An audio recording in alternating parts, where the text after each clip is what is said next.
Hello, everybody, and welcome to Worlds Collide D&D Podcast that we've been doing for a while. This is episode, I'm thinking 6. Not immediately. I think it's either 6 or 5. I believe it's 5. Yeah, it's recording is podcast 5, so it's 5.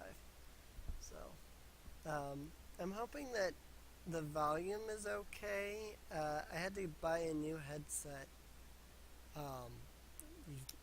yesterday, actually, and it doesn't have volume control, so I can't turn down the volume on my end, and so everything is like really loud. So I had to turn down the volume on my computer, which means that it's going to be recording at a reduced volume, so hopefully that's not a huge issue. I apologize if, therefore, the recording comes out, like, really quiet or something.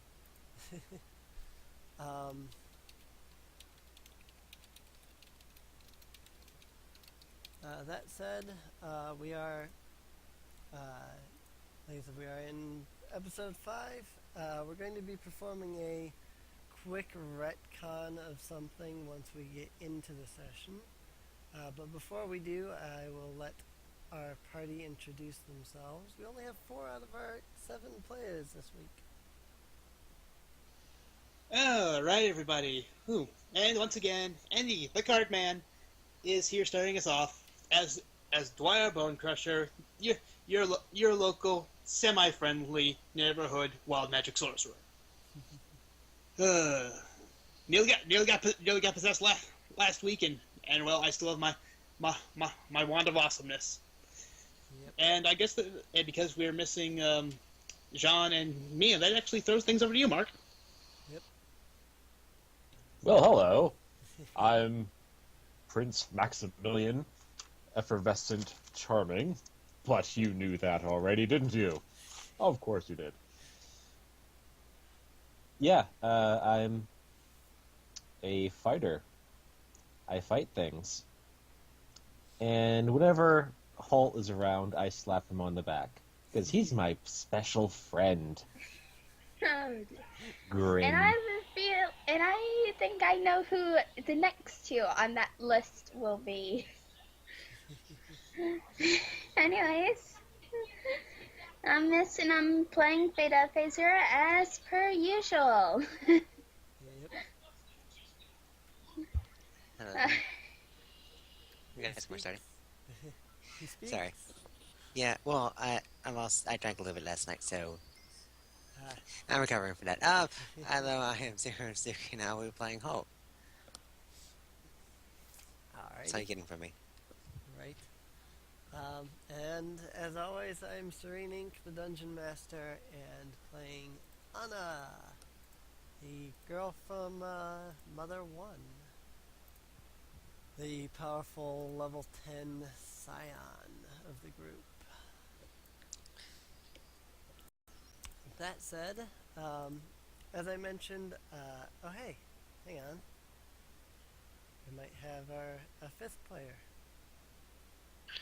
Yep, finally able to get this stuff going. Nice. I gotta grab my dice real quick and I'll be ready to roll. Alrighty. So that's for you. If you're listening and can hear, you can do your introduction. Yep, I'm listening. Go by Rewell Zayon in character. Dragonborn Rogue. You'll find out more about me as we go through the story, personality traits, stuff like that. Have fun listening in. Alrighty. So, last week, you guys were making your way through Dreamland.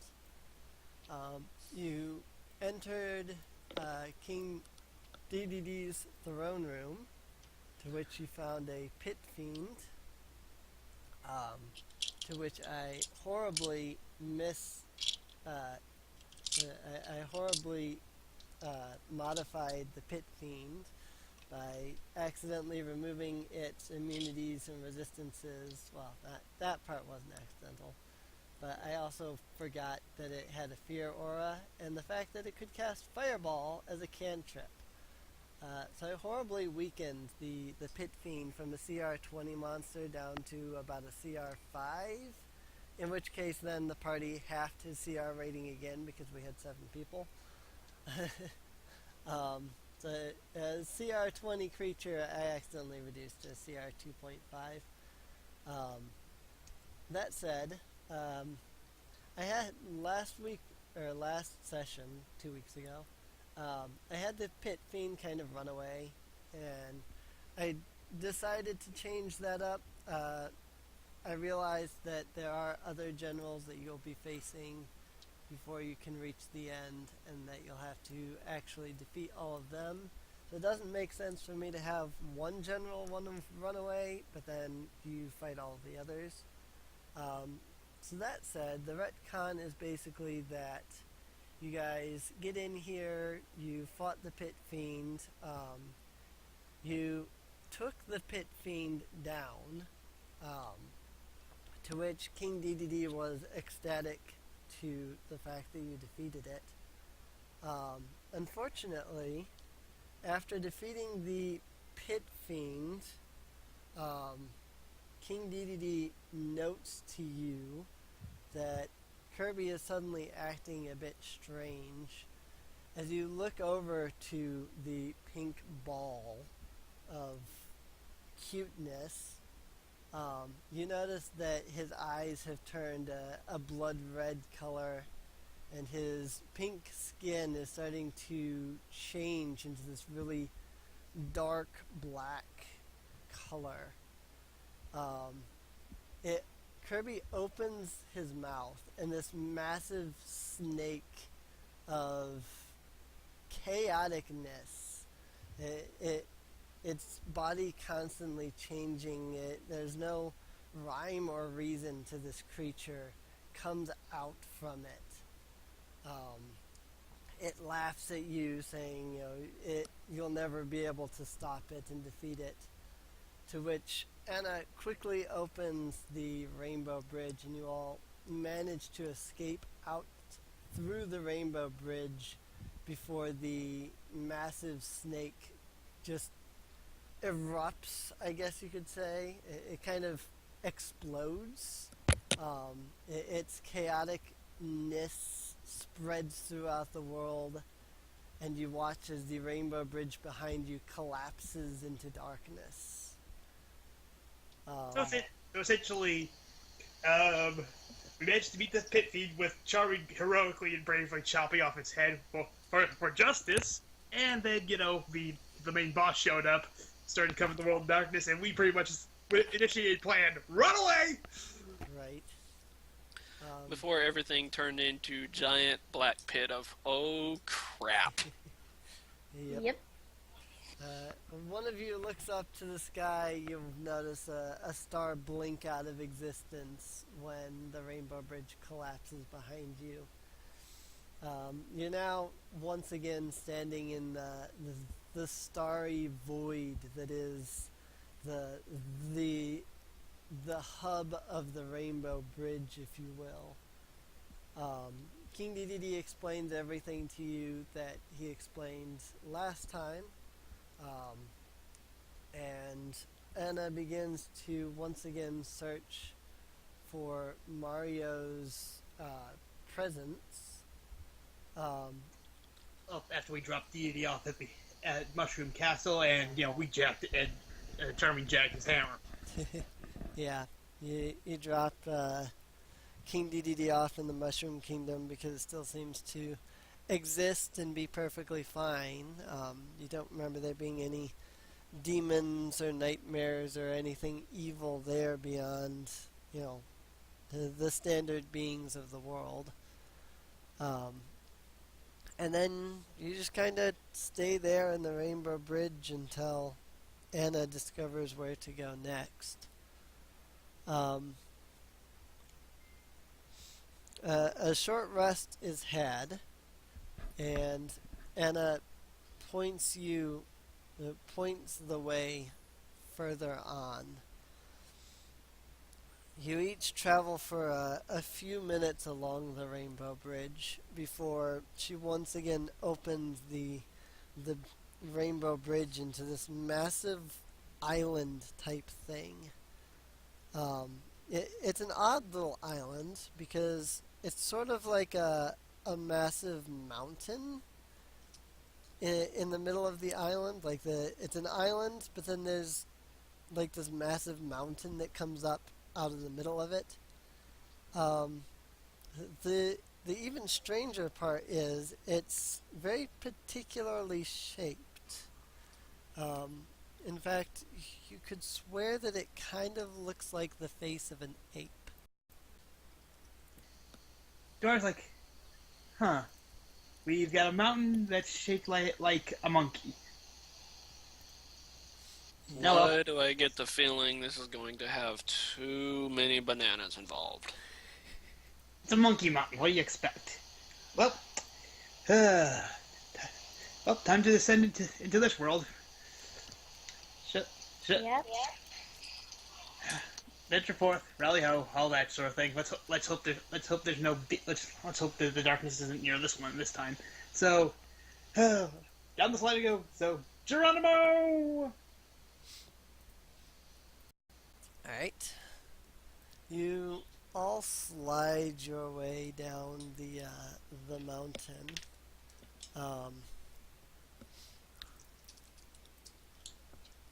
As you reach, or not the mountain, but the Rainbow Bridge.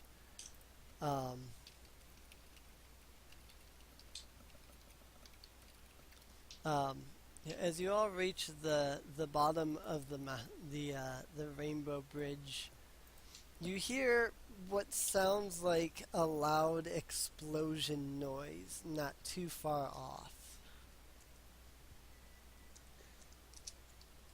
Huh. Okay, that must be a new record. We haven't even been here for 5 seconds, and we're already in trouble. Does that not surprise me?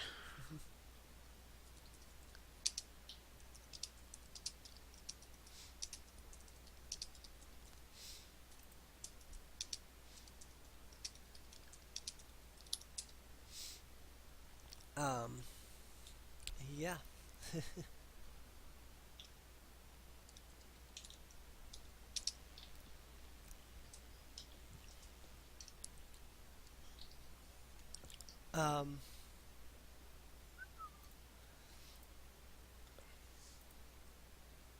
Let's see.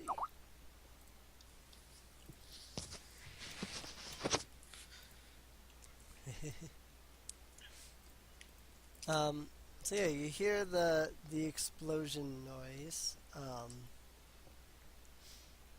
After a moment, you hear a particular sound.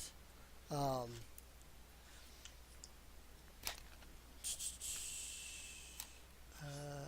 on, I seem to be missing a die.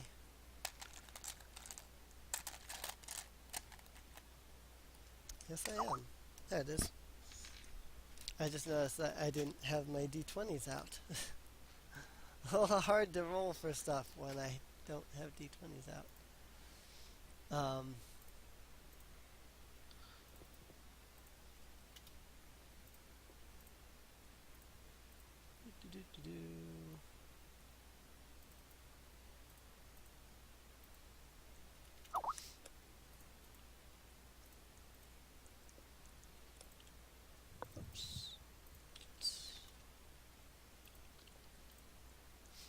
Alrighty. Did I get? No, I didn't. Alright.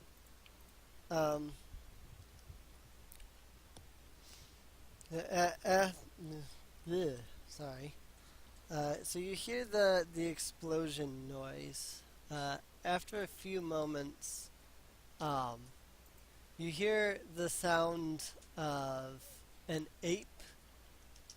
It seems to be banging its chest and oohing and eyeing as it's charging towards your direction. You can tell this because it's steadily getting louder as it's making the noise. Oh joy! Uh, uh, waiting waiting a moment, you watch as some kind of mini crocodile thing goes running past you. A moment later, two apes, one really big, muscular, brown one, goes rushing past you. You think he was wearing a tie? And then a second one, a much smaller, monkey-ish one, goes running past you. He's smaller, skinnier, seems to be wearing a red shirt and hat. Almost like a baseball cap type hat. The two monkeys run past you, chasing after the small alligator crocodile thing. Whichever one of those it is that has the long snout. Can never remember. Is it pointed or is it rounded? Because if it's pointed, then it's a crocodile. If it's rounded, it's an alligator. I think it's rounded. I'd have to double check the look of the creature. It's a gator. Sorry, I'm big as a reptile, so. Yeah, I honestly don't know very much about the difference between them. So.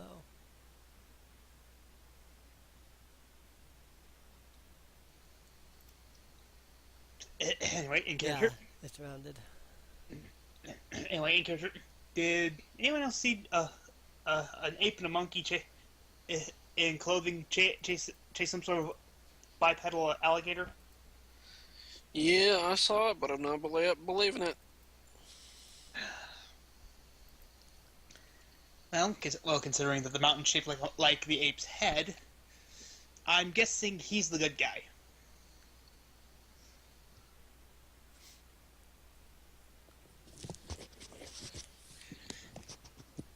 Anyone have any objection to following the ape monkey? We might as well. What else? I'm not even gonna say it. Just gonna jinx ourselves if I say that one. Right, let's go. So yeah, I'm guessing we're following DK and Diddy. All right. So, following the two apes, the apes chase the alligator thing for a good bit, good couple minutes. You watch as the alligator thing jumps into the water and begins swimming across. And that's when you suddenly notice that on the other side of the island, there is a much larger island thing. It kind of looks like an alligator standing on its hind legs, with its front legs kind of sticking forward as if arms. Its massive mouth is open, and there seems to be a golden crown atop its head.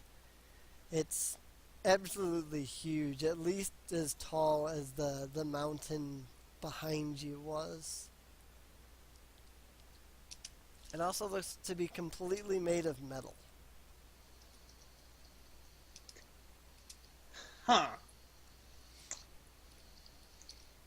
Okay, this is. Okay, it's not as weird as the giant penguin from the last world, but still, this is weird. It's only going to get weirder. You can see how it's like. You guys must be new to adventuring. Yeah, I've mainly been poring over, sort of research most of my life, so this is weird to me. Should we try to communicate with the monkeys, apes, whichever they are? We can try. Don't know Guys- what language they speak, but we And can then- try. Everyone looks at Holt. Like, oh. God damn Would it. you rather go with Plan C? Wait, is that the one that involves shooting you out of a cannon and see what you can see from high up in the air? No, it involves sending Charming to talk to them. We sure they even speak English? Or whatever it is we're speaking. Are Common. you sure Charming even speaks English? Well, I think, it's either we either said Holt or we said Charming because let's face it, I don't think I'd be. Let's face it, I think they tried to smack me because I'm kind of green, like the creatures they were chasing. Alright, Holt's going to go ahead and walk forward. I guess he's going to try talking to him. All right. What are you going to say to? Hello. That's something simple. All right. I would control and handling with that too if you want. No, just a hello is fine. I say I'm hello. actually a Make a beastmaster. persuasion check. Actually, I'm a Beastmaster too, so that's even better. So you walk up to the apes who have kind of stopped at the edge of the island, and you say hello. The big one kind of turns to you, stares at you for a moment, and says, "Who are you?" Oh god, they speak common. Okay, cool. I was trying to figure out. You know what? We came from the Rainbow Road. We're looking for someone. Short Italian, red clothes, plumber overalls, named Mario. You seen him? He scratches his head for a moment and says, "Donkey, not sure. Donkey father might know. Cranky Kong." Okay, the name's Holt. What's your name? Donkey, he beats his chest and says, "Donkey Kong." You look like one. Anyway, so, these are my companions. Kind of points at them.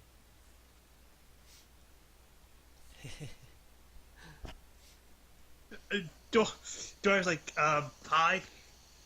I'm Dwyer Bone Crusher. Nice to meet you both. I know you're Donkey Kong, but who's the little one?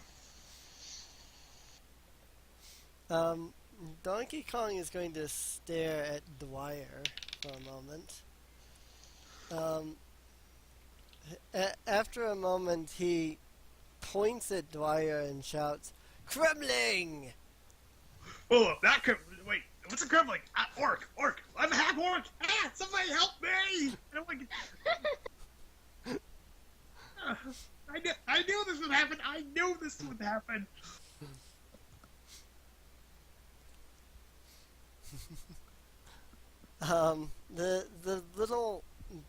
The smaller monkey is going to reach his arm out and hold Donkey Kong back as he's trying to charge at Dwyer. The smaller monkey says, "Donkey, I don't think that's a Kremling." I'm not even from around here. I'm half orc. But you guys don't know an orc is crap. And then I'm like, I turn Dwyer to his side, and they realize he doesn't have the long muzzle thing that the Kringlins do.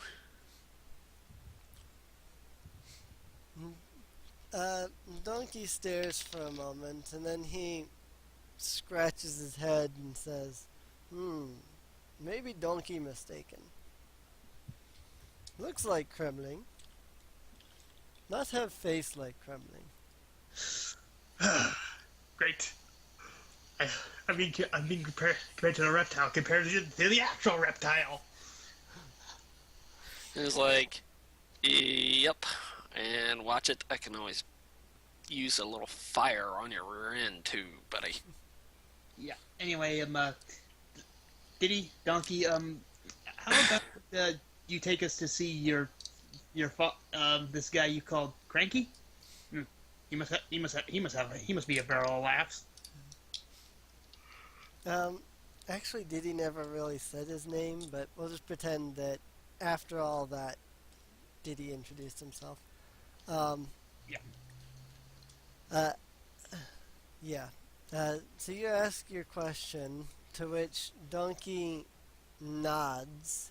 He kind of eyes Dwyer a bit, still very unsure of him. And then he turns to Diddy and says, "If Diddy trusts, then Donkey will trust." He starts walking towards the mountain where there's a large cavernous opening, almost like the mouth of the ape. And he says, "Come now, follow Donkey."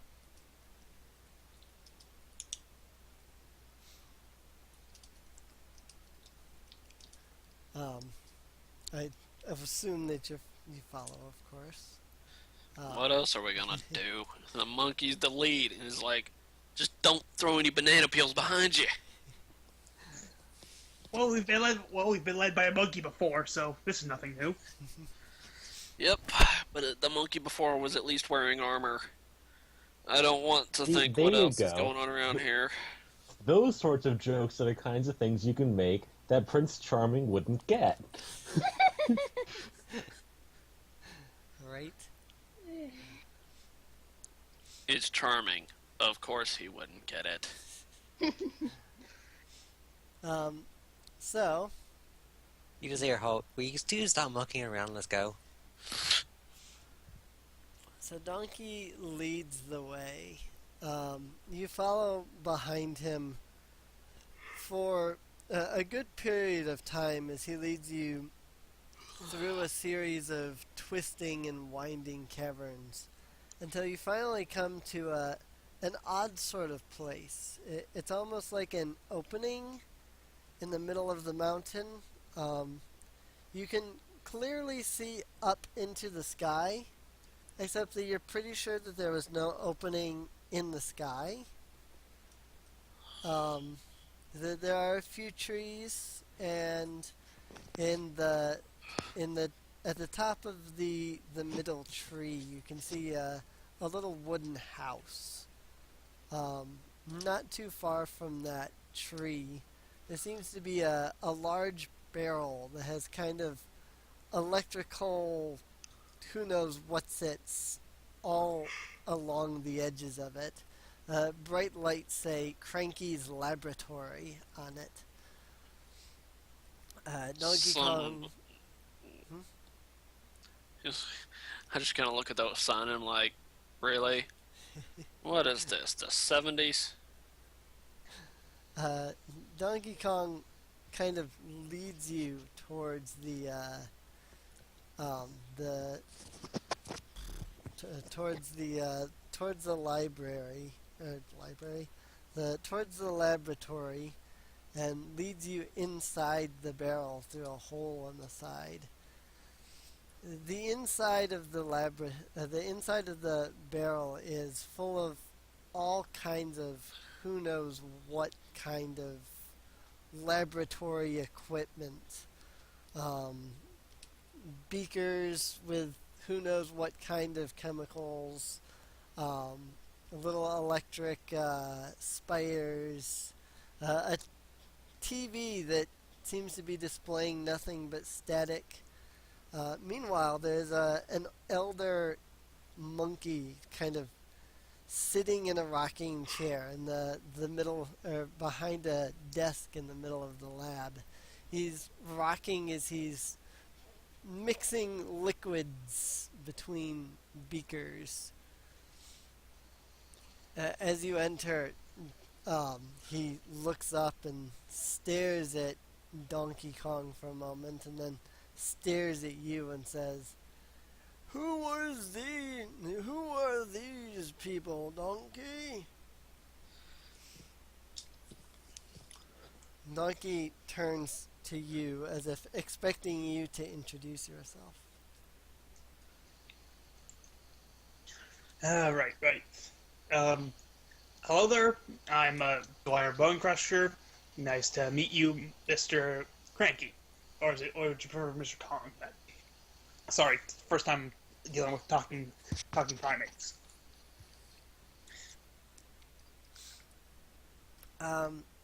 Cranky scratches his head and says, I suppose any name is fine.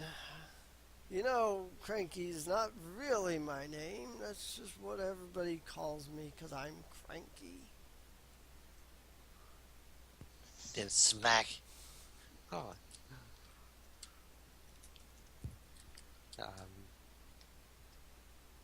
I am Holt. Nice to meet you, Mr. Kong.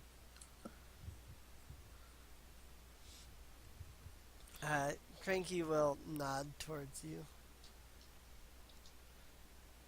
And I over here I am Ryuo, not one of your crazy Kremlin thingies. Neither is the big green guy. And I'm Beta. Prince Maximilian Effervescent Charming, at your service. Smack. Oh no.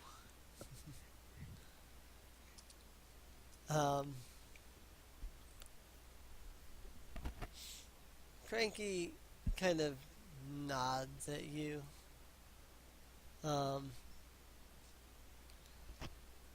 He turns to his son and says, Well, Donkey, why are they here? Donkey speaks up and says, they say they're looking for Mario. You know Mario. Cranky know Mario. Maybe Cranky can tell them where Mario is. Cranky scratches his head and rocks in his chair for a moment and says, That's a name I haven't heard in a long time. He seems to get lost in thought at this.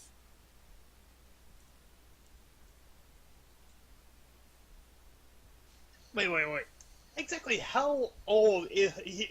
Dwyer looks down and he's like, exactly how old is Mario, considering Mr. Kong over here knows him, and let's face it, he's not exactly what I'd call a spring chicken.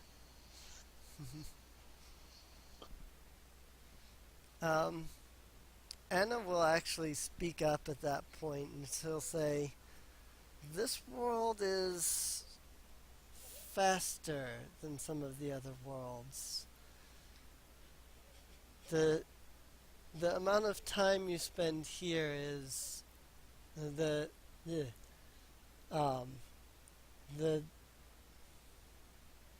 what's the right words for this? Time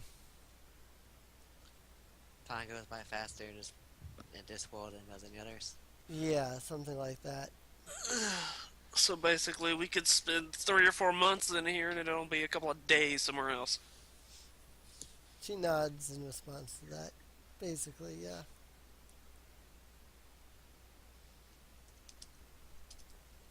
yeah. Lovely. So you might know where Mario is. We're looking for him, but it also seems like you've got a bit of a gator problem. Cranky snaps out of his stupor and looks to Donkey and says, Again, Donkey! Don't tell me it's happened again.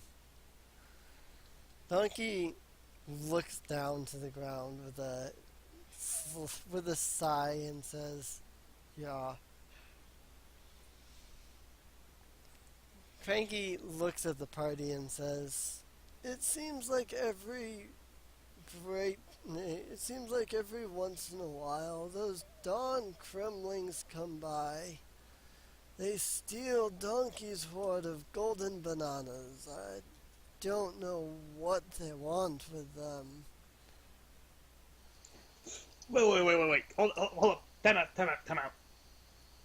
These guys are stealing your hoard of golden bananas. Donkey nods. And he's like, but they're not taking any other bananas that are growing on the trees, right? Donkey nods again. I'm sorry, a little bit of is showing with Dwyer, but he's like, you know what? If I was these guys, I'd take all the other bananas on the island first before going after your and then then approaching you about trading the supply of bananas that they have from the island, trying to get your golden bananas instead of constantly stealing them and getting their butts kicked. We're gonna have to beat these guys, aren't we? More likely than not, and by the sounds of it, they got a few more minions than the last guy. Then again, the last guy's minions been eaten by some kind of evil, ferocious darkness thing, so... Yeah, well, right. Mr. Kong, you try and think about where Mario could have been, or whether you've seen him recently, and we'll try and help your son and his friend deal with your gator problem. Anybody bring crawdads? At that point, Dwyer checks through his component patch. He's like, no. I have half a shrimp. I don't think that's gonna splice with much bait for these guys. Right. Anyway, anyone have any ideas on how to deal with essentially an army of reptiles? Because I've only got one cold spell, and I don't think it's gonna work.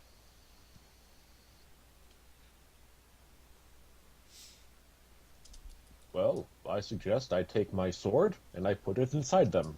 That should deal with them.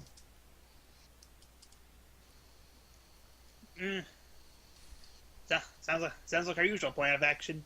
Run in, swords, maces, spells, and bows ready, and just wade right into combat. I mean, that's how we usually get through these things. We're kind of simple that way, aren't we? Yeah, well, it gets the job done. And so off to that giant metal fortress of theirs.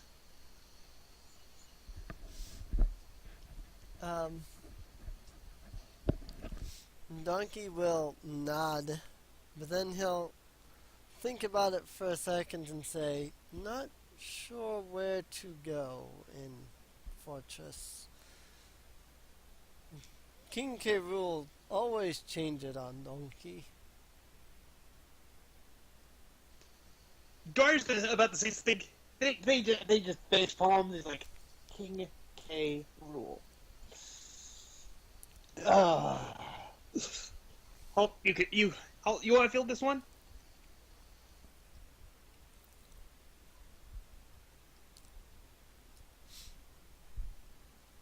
I guess not.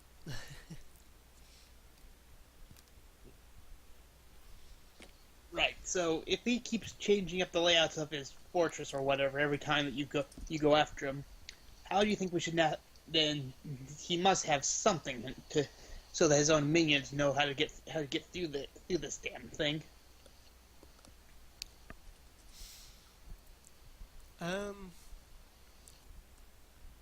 Actually, I need to look up a character real quick that I forgot about. 1 second.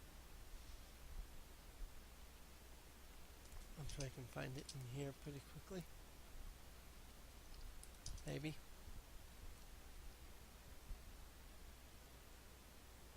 No? I have no idea.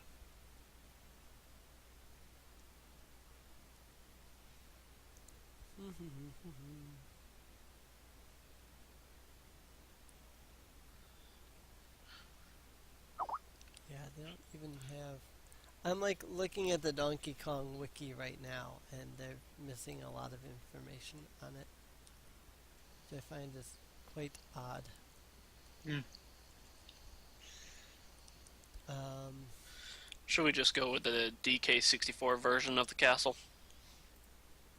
Well, I mean, it's kind of based off DK64. I'm just looking for a particular character that was in DK64 that I can't seem to remember his name. Which type? Was it the big one, the one with the lanky arms, or the female? It wasn't any of the Kongs. It was the guy that you gave the Oh, I know what you're talking about. The The blueprints weasel, to- Snide. yeah, Snide. Yeah, that's him. Yeah, Snide. Yeah, they didn't have him listed in. Yeah, there he is, Snide. Yeah, they didn't have him listed in the characters on Donkey Kong 64 for some reason. That's weird. When you mention there must have a way to get the guys through, Donkey kind of, Diddy actually kind of perks up and he says, "Hey, Donkey, maybe Snide has an idea. We did get him those blueprints of whatever the name of the island, whatever the name of King K. Rool's island is." We did get him the blueprints of King K. Rool's island last time he was here.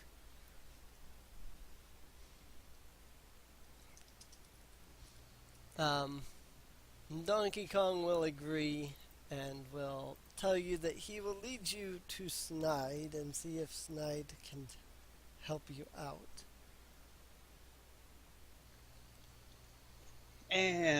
Alright, I guess we're following him to Snide. He sounds like a Talking complete... weasel. Fun. We don't know he's a weasel yet, but he sounds like a very trustworthy fellow.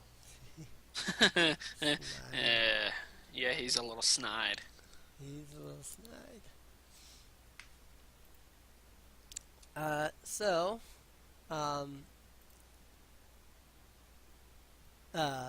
Donkey will lead you through through the island after a while, until you finally reach a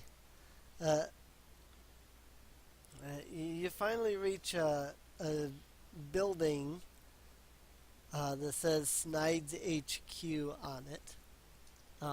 He leads you into it, to which a weasel wearing a suit coat and tie walks up to you. He has a welding mask on, and as you approach him, he lifts it up. He says, "Well, I didn't expect to see you again here, Donkey."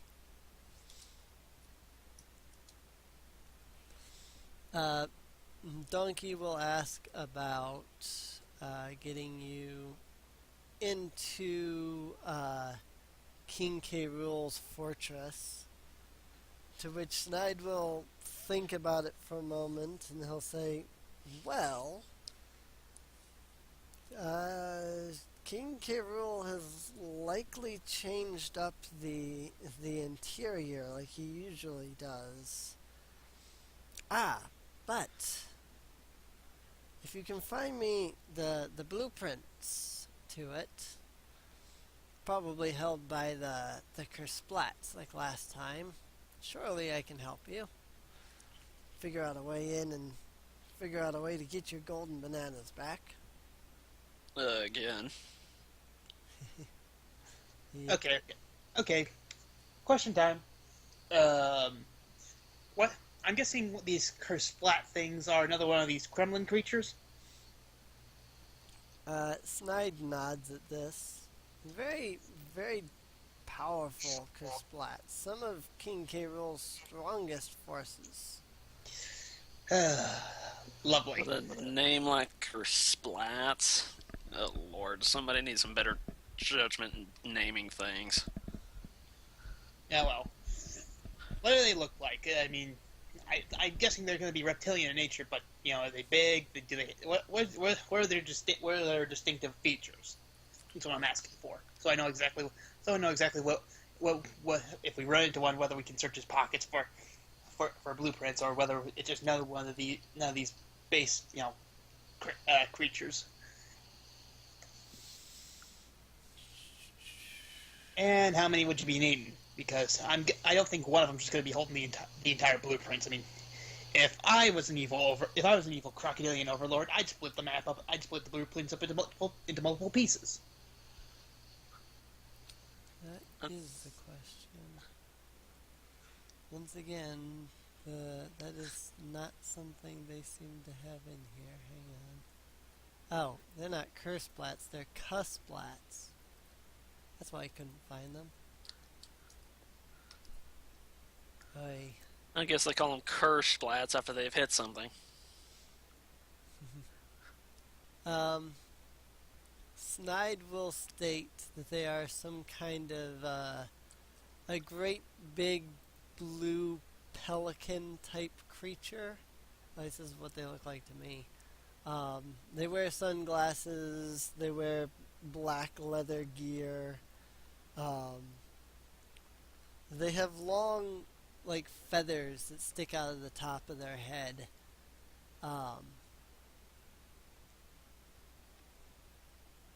Yeah. He warns you that they are called curse blats because of the fact that they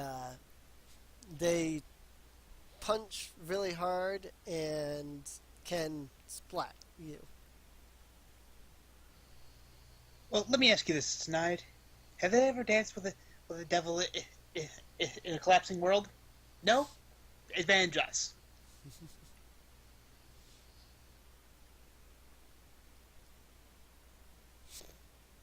I just scared the crap out of my cat.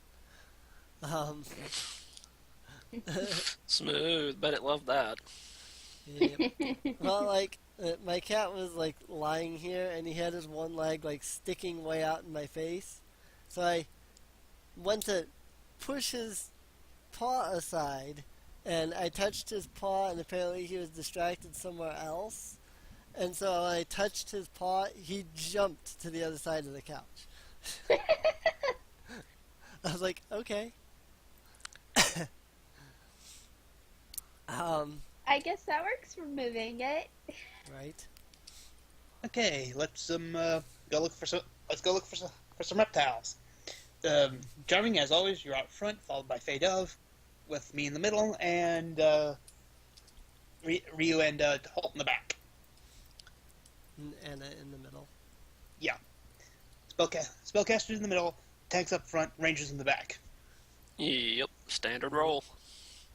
Makes sense to me. You call it standard, but in Curse of Azure Bonds. Well, you didn't have a tank then. Yep. So I ranged at the tank. You're a melee. And that one encounter where everything was reversed because the enemy came at you from behind in a 10-foot wide corridor. Yeah, that went real well. Yep. Anyway, so Donkey is going to lead you out of Snide's headquarters. He will help you to kind of navigate around the island. He mentions the most likely places that you would find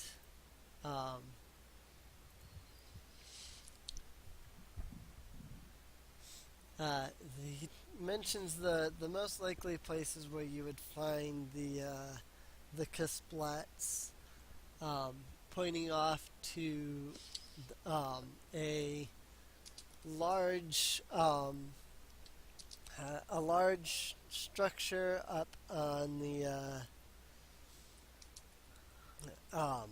up on one of the ears of the island. He points to another cave off on the side of the island. He even points to the top of the island where there's another island kind of floating off to the side.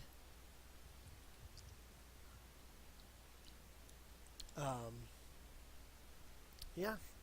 Where would you like to go first? Lead the way. I'm just a following with my arrows. Okay, so group huddle. So of deciding which way to go first. So do we want to try to climb the mountain, go, try and find a way up to that floating island, or just go to the one in the cave? I'm up for it. Our Rito says he's up for it for anywhere. So I just want to get everyone else's opinion on this. We're trying to find birds, right? Did he just say birds? Whatever. I have Yeah. half papers. Like the I don't know, the Kasplats to me kind of look like pelicans. They've got like beaks and feathers, and They fly, right? Okay. that's kind of what they look like. It's not a very good image, but that's the only image I'm finding of them. Look at what's up. We could try the island.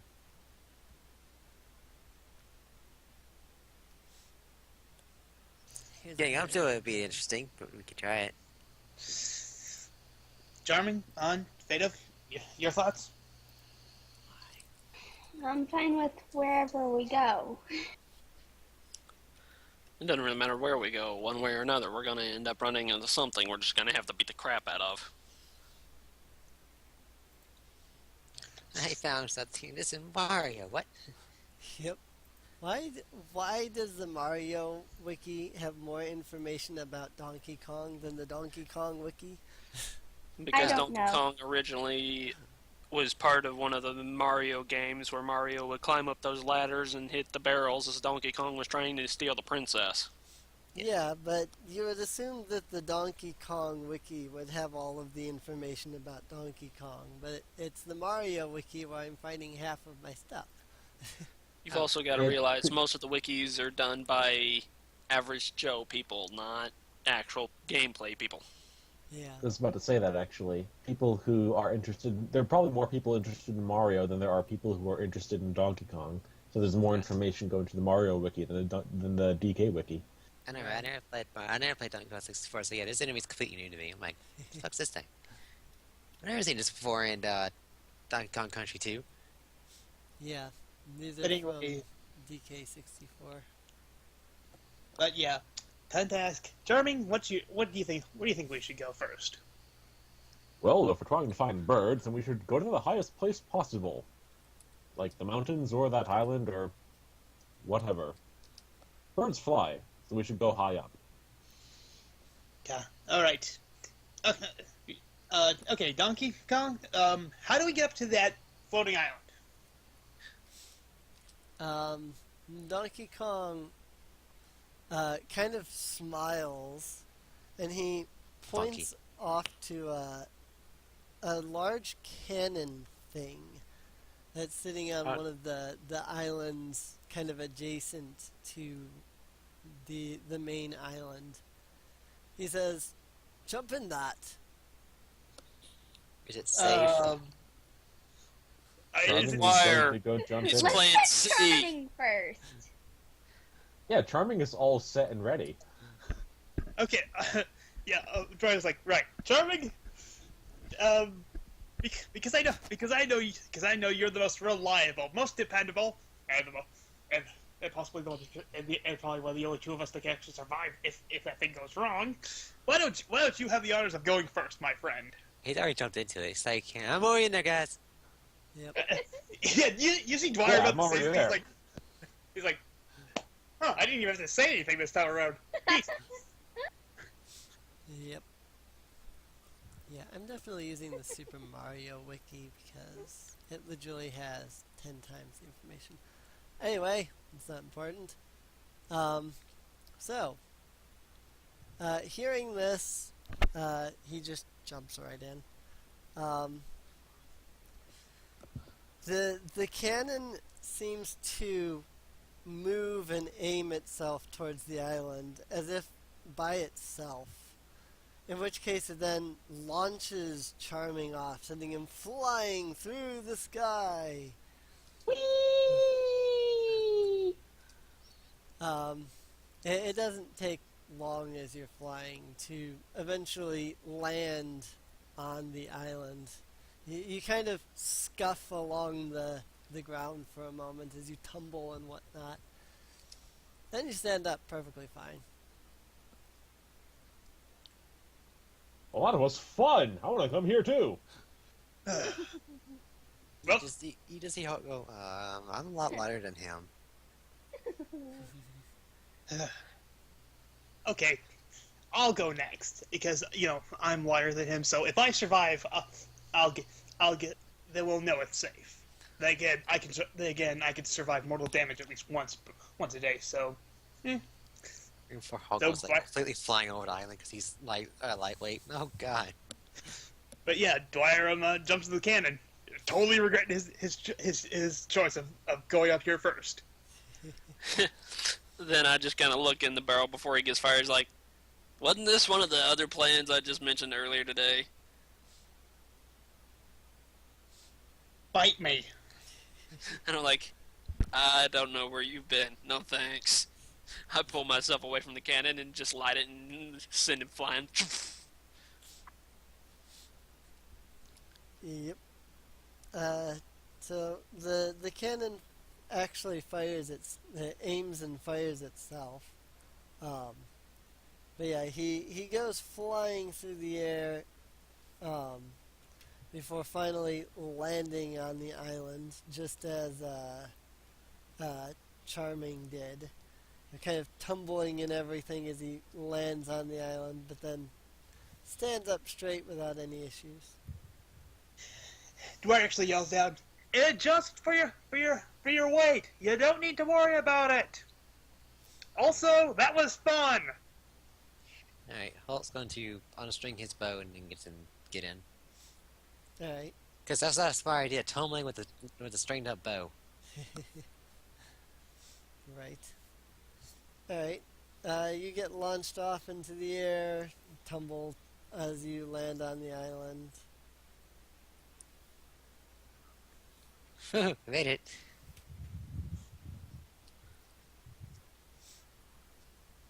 Well, Yeah. Veda will go next then. Alright. As Mark likes to say, second verse same as the first. I watch Fade-Up just gets blasted out of the cannon and is like, rally-o. Jumps in the cannon and gets fired off. And it's like, so what about Anna? And Anna just teleports up here. Cheater. Pretty much. After watching the entire rest of the group get blasted off, Anna just kind of stares up at the island, closes her eyes, and then poof, she's up there. Well, that was easy. I completely forgot she could teleport. Yep. Yeah, I'm pretty sure we all did at that point. Well, what's on the island anyway? On the island is a little tiny hut type building.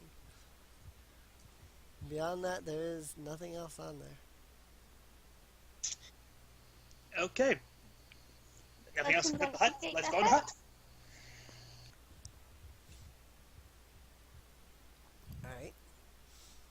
You walk into the hut, and you find that that it is bigger on the inside. See what I did there?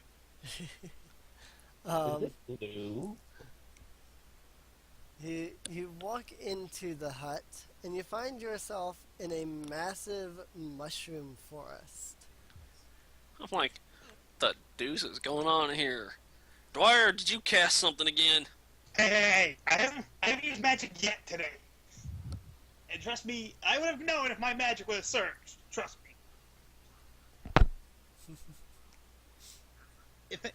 If anything, I'm guessing that the hut that we entered into is more of a gateway into this sort of pocket either a gateway to this other place that's on this island, but we didn't originally see it, or it's a gateway to an alternate to some sort of alternate pocket world. It's better than jumping in pictures. Yeah, let's not go into the weird picture thing. Right. Right. We find the. Well, let's start exploring, guys. Not like we have anything else to do around here. So yeah, should we be rolling? What should we roll? Should we be rolling? Perception for these guys, or survival to try and find them, or what? Kind of curious.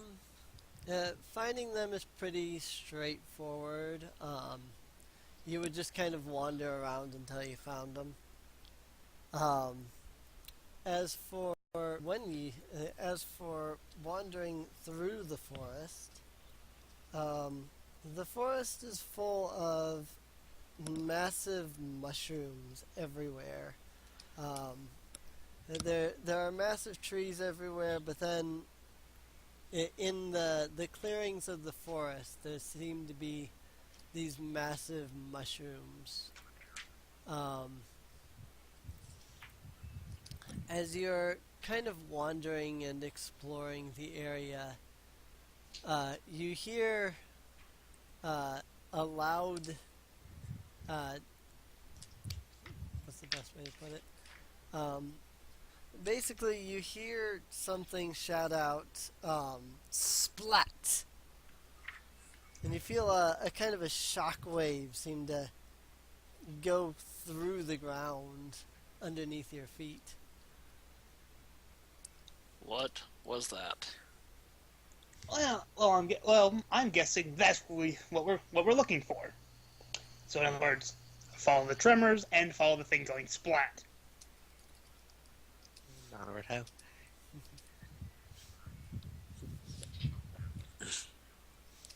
At one point, I do need to get me a pet. Oh well. Yeah. Figure out how to get that later. Yeah. So going after the source of the loud splat.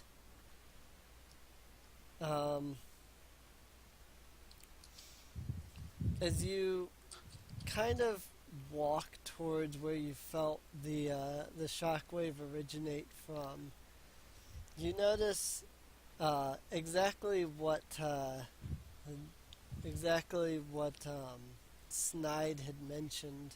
Some kind of a massive pelican bird thing-ish something.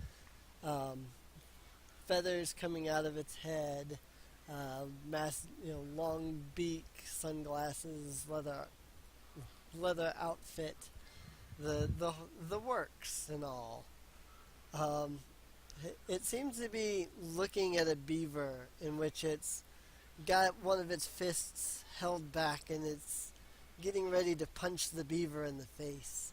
The beaver is the giant beaver that it has held up against the wall is freaking out, shaking its head, almost screaming.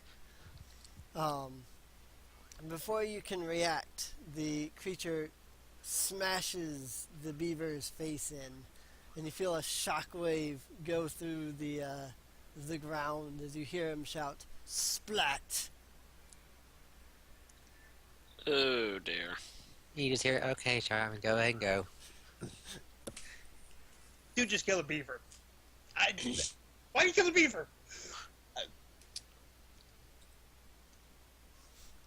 Charming is going to draw his sword and shield, and he is going to step forward. Now, that was mean of you. Come down here and fight me like a man. Does that really apply to an alligator-looking thing? Does that sort of logic apply to Charming? That's Both true. answers, no. Right? In that case, let me roll initiative for the Kasplat. In which case, its initiative matches Anna's. No, it doesn't. It has a higher dexterity, actually. Never mind. So the Kasplat is apparently going first. Because Anna has the highest initiative at 21, and the Kasplat has a dexterity of 2 and rolled a 20. Let's just grab a random token. So basically, whoever's too close to this guy is gonna get a good old splat face. Yeah, more or less. Let's see. Tank's in the front there. Yeah. The Kasplat is going to march up towards towards the party. He's about 40 feet away. Can only move about 25, so he doesn't get up to the party. But then he punches his fists together and shouts, "Splat!" A shockwave of energy fires off from the ground as he slams his hands into it. I need both of the tanks to make dexterity saving throws. Oh, goody. 6. 6. Let's roll it on the table.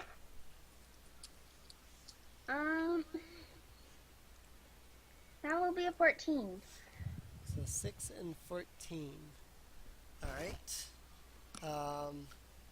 The 14 takes half damage, which is a... well, full damage is 7. Anybody who succeeded on a DC 12, then you took half damage, which is 3. So... Like how Charlie almost took as much damage as Fade of.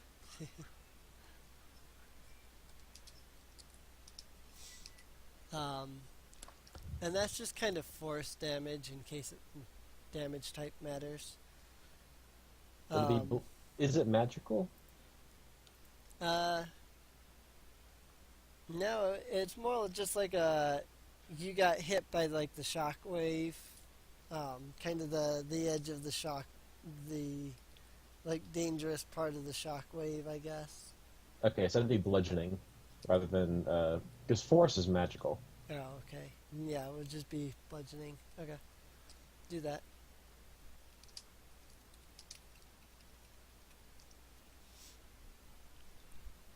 So bludgeoning damage then, if it matters. In that case, Anna will go because her initiative. In which case she will do her thing.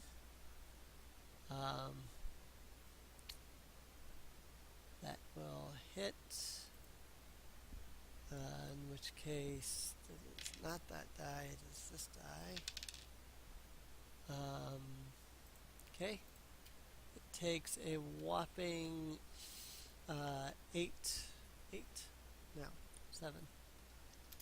7 damage. It barely feels it. Alright, halt. Alright, so I'm going to go ahead and shoot it. All right. For the 21. Yep. And then I deal damage. By the way, this new rolling system on this on Worlds is weird. 5 damage. I haven't been on it in a while, so I haven't looked at it. Alright, 5 damage. And that'll be it for me. I don't have a pet yet, so I can't really use my Beastmaster traits. Alrighty. Ryu. Yep.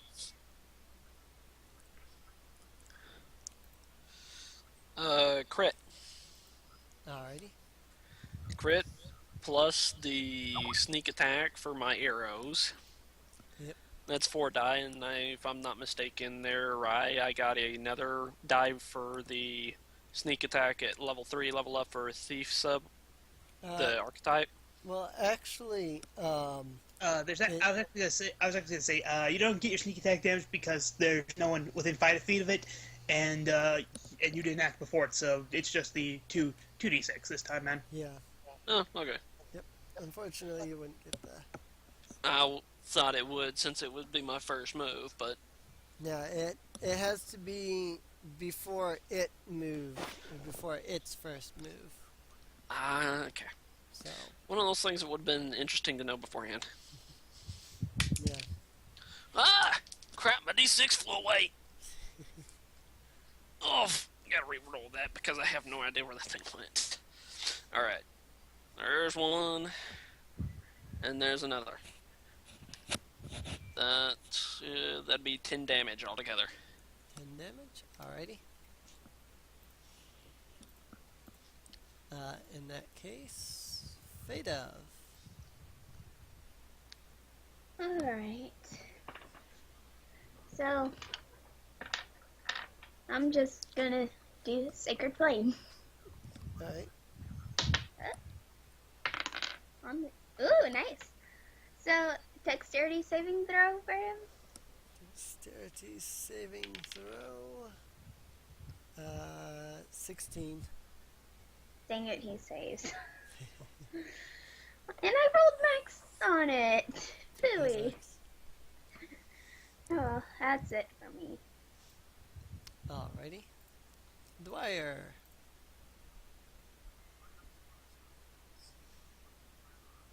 Right. Time to slow this guy down a bit more. Ray of Frost. Does 13 hit his AC? No. Ah, dang it. That's it for me. Alright, Max. Alright, Max is going to... There's no one adjacent to him, is there? No, there's nobody adjacent to him. He was about 40 feet away from you and then moved 25. So. Oh well. 50 Max is going to stroll right up to him, brandishing his longsword, and have a swing. That's a crit. Yay. Have at Damage kinda... What? Have at thee. Anyway. Yeah, pretty much. Right? And, let's see. Keep closing my player's handbook, even though I know I shouldn't. You hit... Oh, cool. Because I hit, I am going to use Goading Attack, expending a superiority die to force the target to make a Wisdom saving throw. Wisdom saving throw. 13. 13, that makes the DC, so it will not affect him, but that's fine. I do get to add a D8 to the damage roll, so that will be plus 16 slashing damage in total. Ouch. Yep. Alright. And, yeah, I'm done. Alrighty. In that case, yeah, target right in front of him. He's going to swing with both of his fists. I don't think either of those are going to hit.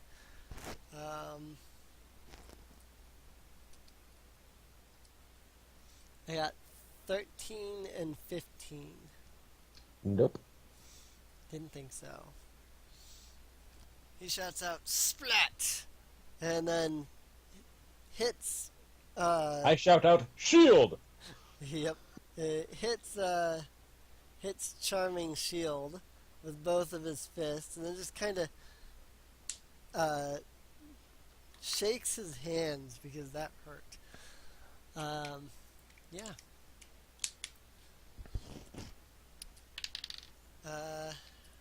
Anna's gonna crit on her force attack. So 2d8, 6, 7, 8, plus 4, 12. That was loud. Alright. Massive blast of psychic energy. He feels that. Halt. Alright, Holt's going to longbow. I'm gonna roll a 10. 10 for AC? No. Well, I missed. Alright. Ryu. Yep, rolling now. I can Rolling, use rolling, that. rolling. Just keep on. Well, crap. I got a 5. I managed to hit the chandelier way on the other side of the room. Alrighty. Fate of. Alright. Let us try again. You're, So dexterity saving throw. sorry, you're like skipping all over the place.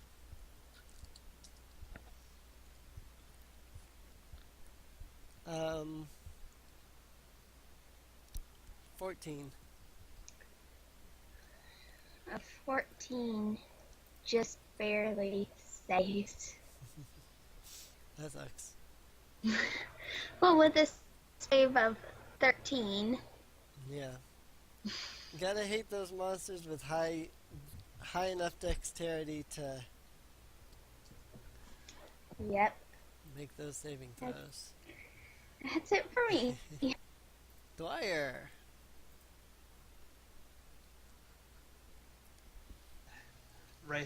Ray of Frost. 20 versus AC. I'm guessing that's a hit. Yes. Okay.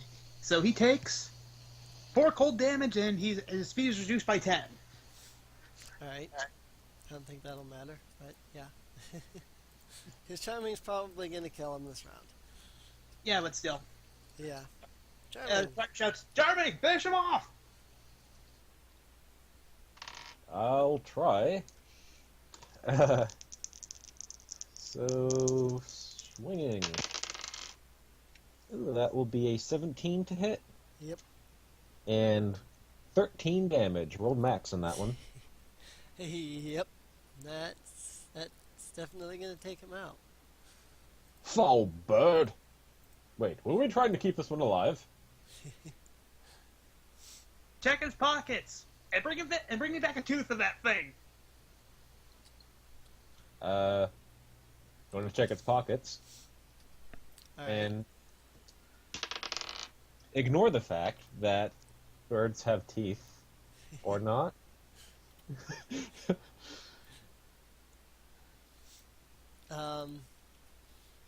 You receive that in whatever the Donkey Kong currency would be. I suppose it's coins. They're coins that all have bananas on them. Yep. Banana coins. So, searching his pockets, you find a piece of a blueprint.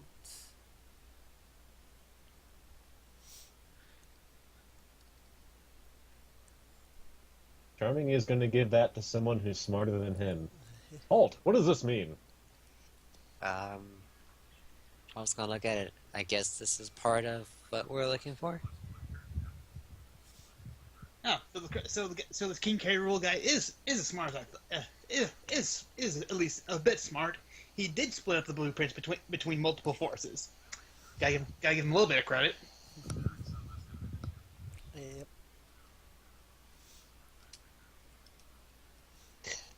Well, we found the cursed splat in here. Do we want to continue looking around through here? Try and find something else, or do we want to beat feet to the next area?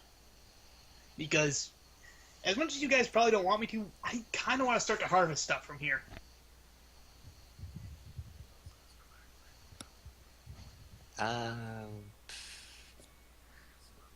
We don't hear any more splats, do we? Because they were pretty loud last time.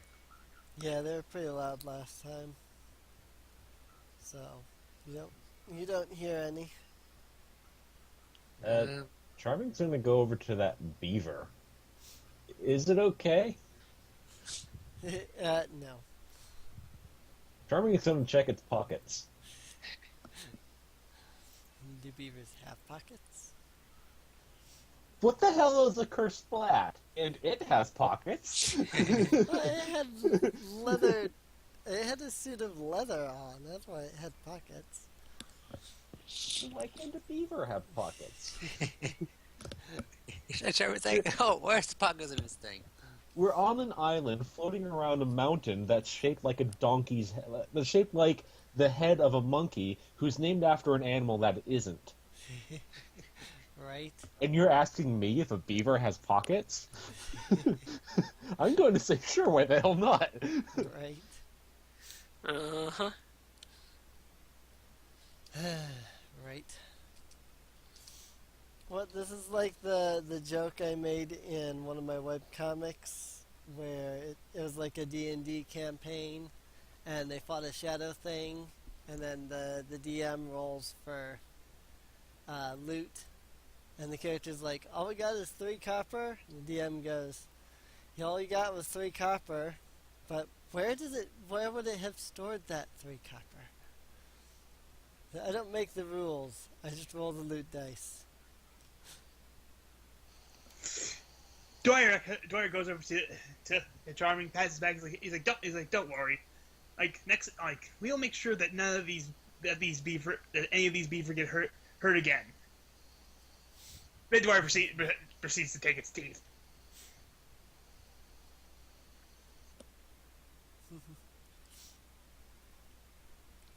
I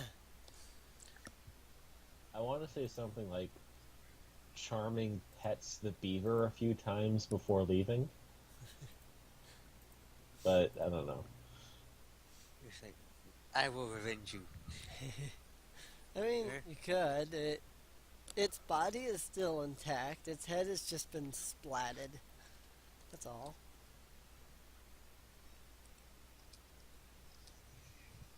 Unfortunately, I gotta get this thing a burial. I'll be with you guys in a second. Okay. Yeah, we'll meet you back at the hut in the sky. Dear Lord, I can't believe I can actually say that sentence without this place being magic. Although I think that Cranky guy Cranky was dealing with magic, because did you see how he was able to control lightning in that box? What was in that box? It looked like snow, but with black stuff in it too. Hold on, wait a minute. How can we get back? Well, I guess we go back the way we came and look for some sort of hole in the wall that we go back that we entered when we entered.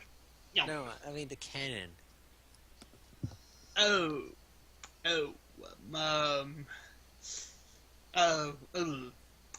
We didn't think of this. We didn't think it through. No, we didn't. Is the island floating above water?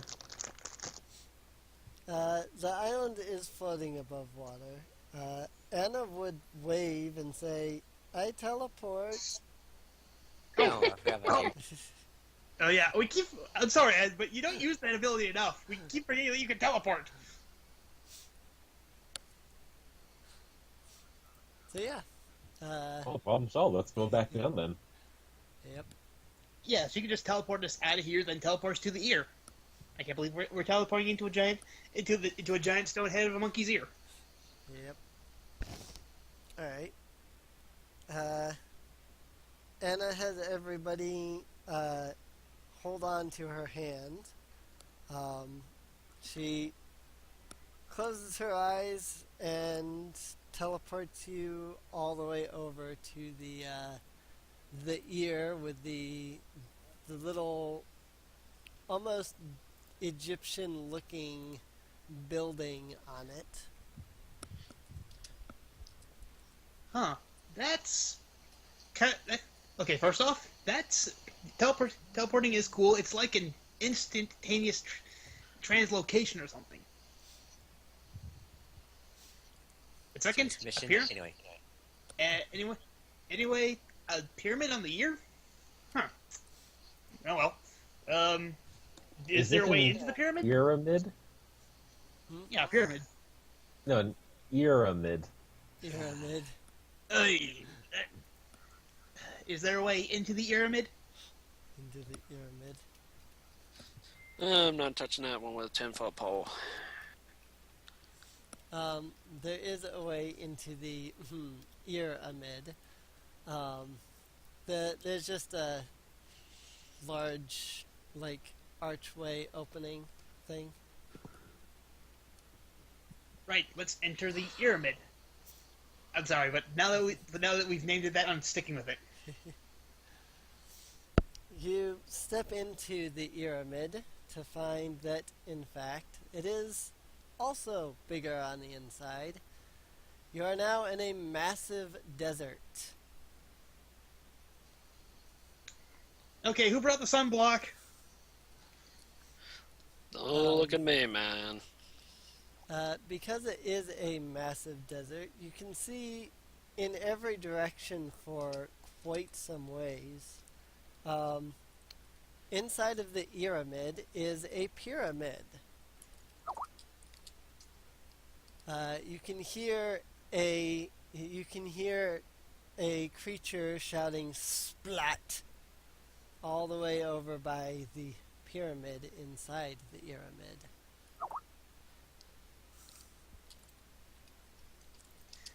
I can't. Let's go to that pyramid. But we're in the pyramid. But let's just go before my brain melts.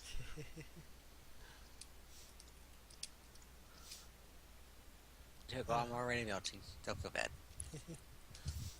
Alright. Traveling through the desert. I'm going to have to ask everybody to make a Constitution saving throw.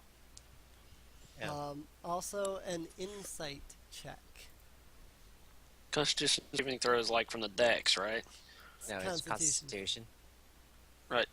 That blessed my brain today. Give me a minute. My entire Oh, computer well, is freezing up on me. Well, that's what Holt would have definitely gotten. Hi, crit failed. Oh dear. Bye. Well, Fidel got a 19 left. That's a +3. Well, I got an 18 insight. So let's see. We've got a 1 and an 18. And then I got a Chris had 19. 19. And I crit on my Constitution saving throw. You got a 19. Dwyer crit. Well, mine's 3, but still. Yeah. I don't think it fits. And I got a 10. 10. Alright. And what was everybody's insights? I got 18 for Uzuki. Charming I got isn't a rolling 4. insight. He's going to assume that the pyramid is not lying to him. Barry got a 4. I got a 4. Is that a D20 or D6? Checks are all D20s. Gotcha. Then it was insights- 13 on mine. Yeah. Got a 17 +5. I confused myself.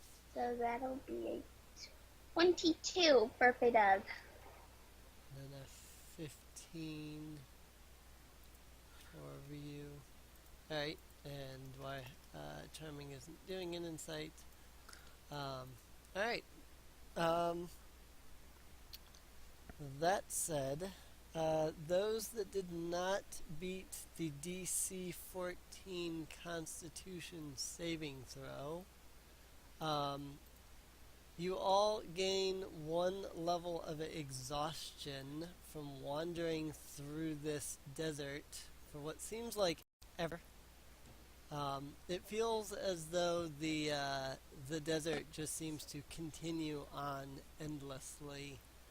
And this is why I had everybody roll the insight checks.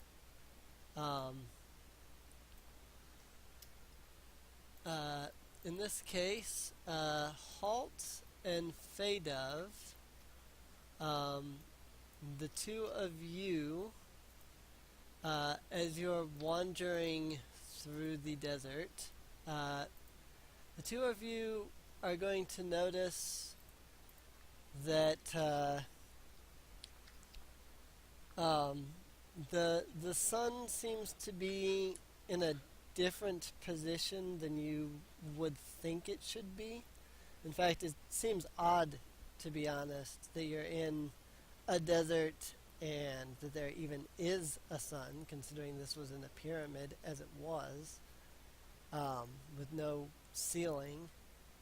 But there's something definitely odd about this desert because you're definitely not going anywhere. Alright, And I'm sure everybody knows what the exhaustion is, but I'm double checking just to be sure. I have Level 1 is disadvantage on ability checks. yeah, bad at myself. Yeah. Oh, right. I was just gonna look it up and then say it so that everybody knew what it was anyway, but I hadn't gotten out my player's handbook yet to look. So Well, Beta succeeded on that Constitution saving throw, so yay! yep. So did I. Yay. So I think only 2 of us failed it, and it's like, shit. so disadvantage on ability checks. Alright, so I'm guessing we'll stop the party and figure out what the hell's going on. All You know right. what? At this point, I'd like to make an Arcana check to see if there's some sort of magic, sort of keeping us, in this sort of infinite loop thingy. All right. Alrighty. And here we go. 22 for the Arcana check. You're just like poofed. 22 for Arcana check. Alright. You're pretty sure that there is something not right going on here. Probably magical. Using your knowledge of arcane who's a what's its, you're pretty sure that something magical is going on here that is preventing you from going anywhere. Well, crap. We're magicked in here, folks. And unfortunately, I don't know how to dispel magic. I do know one thing, however. If I fire enough rays of frost in this place, I might be able to hit something.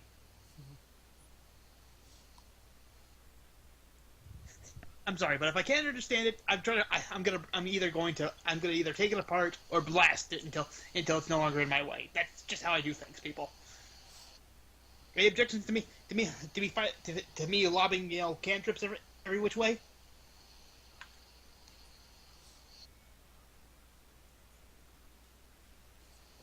I'm not hearing a no, so yeah, I'm just gonna. Your horse is lost, so he doesn't really care at this point. Yeah, I'm just gonna start firing them magic everywhere. So, specifically rays of frost. Pretty much. Starting from 12 o'clock and keep going in eight the 12 different directions and until I manage to hit something. Alright.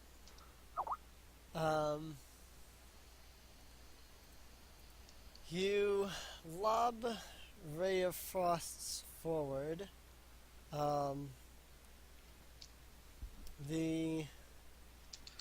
Let's see. What is the range of the Ray of Frost? 60 feet. 60 feet, right? You start lobbing Ray of Frosts forward. Whatever it is that is keeping you trapped here seems to be beyond the range of your Ray of Frost. Because Okay. It doesn't seem to hit anything. Okay, firebolting, because that is a range of 120. Alright. Firebolt. Just tell me when I need to roll to hit dice. You launch off a firebolt, first straight in front of you.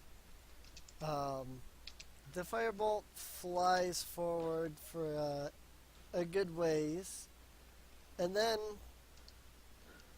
you notice that the firebolt starts to come towards the group from behind. It doesn't reach the group. You can estimate that the distance from where you're at, the distance between the two edges of this area are roughly about 200 feet. Okay. Okay, so I'm going to march, up 200 feet. Then I'm going to, try do. I'm not sure what I should try for this because I don't have dispel magic. So Yeah. Well, I'm gonna try. I probably said that wrong. I was meaning like from edge to edge, and I said that confusingly. About where you're standing, about 100 feet in both directions, seems to be where the edges are. Okay, then I'm going to march 100 feet forward. Then that's okay. Well, knowing Dwyer, he'd probably try to exert some sort of magical will, try and just force his wild magic to do something against it. Using his arcane knowledge to either break it with just raw magic force or something. Go ahead and make an Arcana check on that one. Why don't we 16. have Anna teleport us? Because I didn't think of that, and Dwyer's stubborn. And if our magic didn't here, there's a possibility that it's going to prevent us from magicking ourselves out. That's why I use the word try. Right. Good point. Alright. You exert your magical force upon the teleportation barrier, whatever it is that you're magicked inside of. You don't seem to feel as if it did anything. Dwyer walks back to the group. He's like, you think you could teleport us out of this infinite loop thingy? I tried.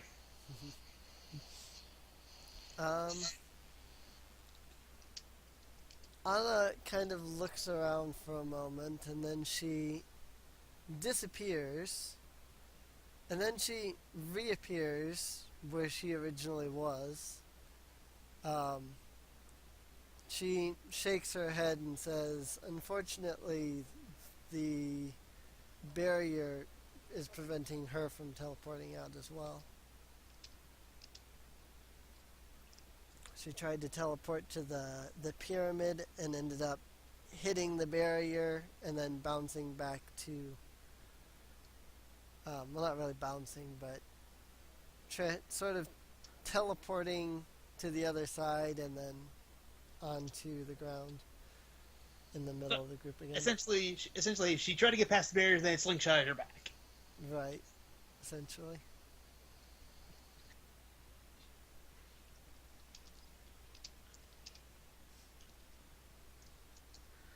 Anybody else see that one coming?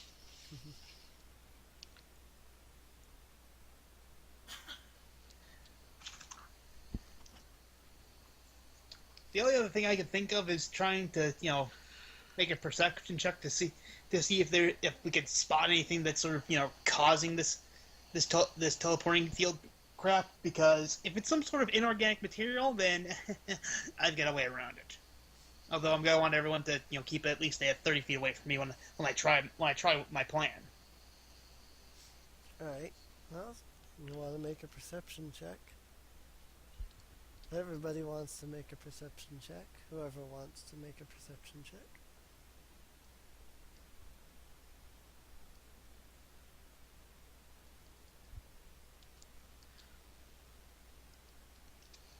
Unfortunately, because I have no proficiency in perception, I just got a 4.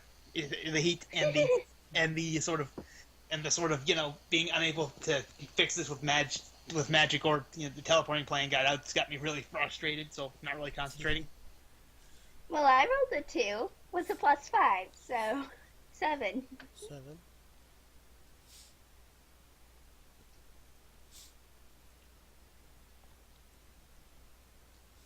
I'm wondering if anybody else is still alive from the other two.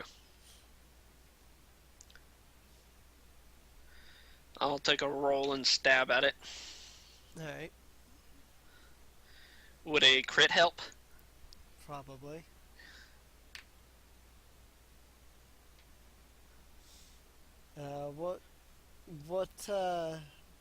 What would a crit give you?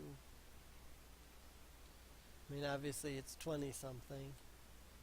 Yeah. What's your, is it, I think it's wisdom for perception?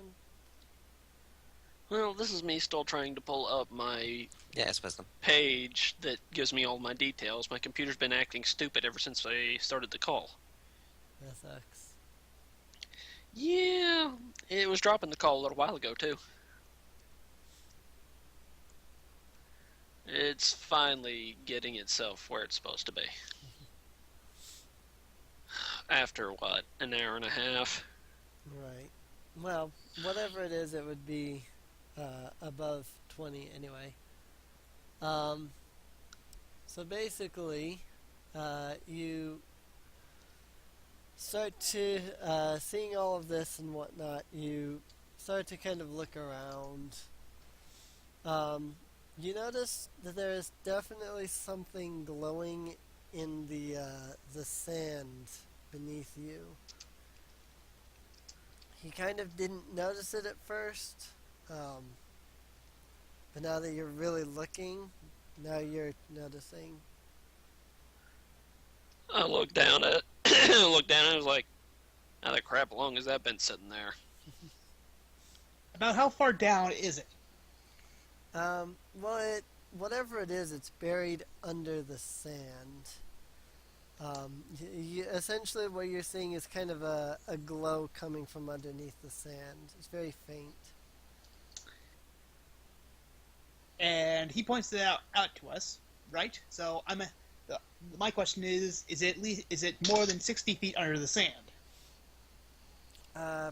Probably not. Probably easily dig it up with your hands.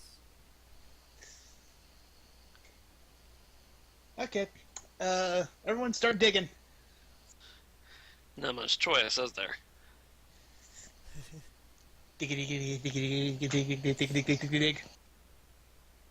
Alright. You spend only a moment. Dicky hole. You spend only a moment, really, digging. What you find is a large red gem. It's actually big enough to fit in the palm of your hand. It's huge. The gem seems to be glowing brightly. Okay, it doesn't take a wizard to figure out that this thing's magic as heck, and it's the thing causing us this crap. Mm-hmm. I would imagine that unless somebody has actually touched it, that it is therefore still sitting in the sand.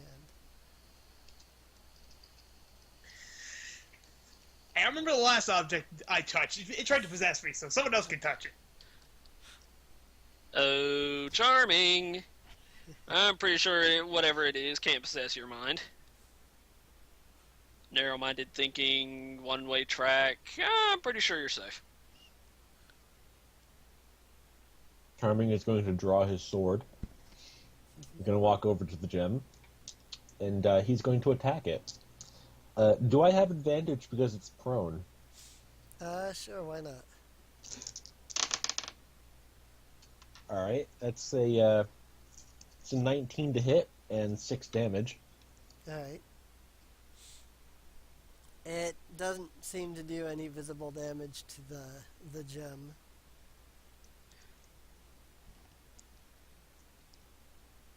I'm going to Okay, try roll. again. That's going to be a 21 to hit and 11 damage, but I'm going to yell "Kersplat" as I do it. Alright. It still doesn't seem to do any damage to it. Well, I'm out of ideas. Okay, everyone back up at least 30 feet. I got a plan, but it involves me using magic. So like I said, everyone back up. Is everyone backing up at least 30 feet away from me? Yep. Yeah. Yep. Okay. I'm actually going to burn one of my second level spell slots to cast Shatter on this thing. Shatter. Alright. So yeah. Because I'm not sure if it'll work on.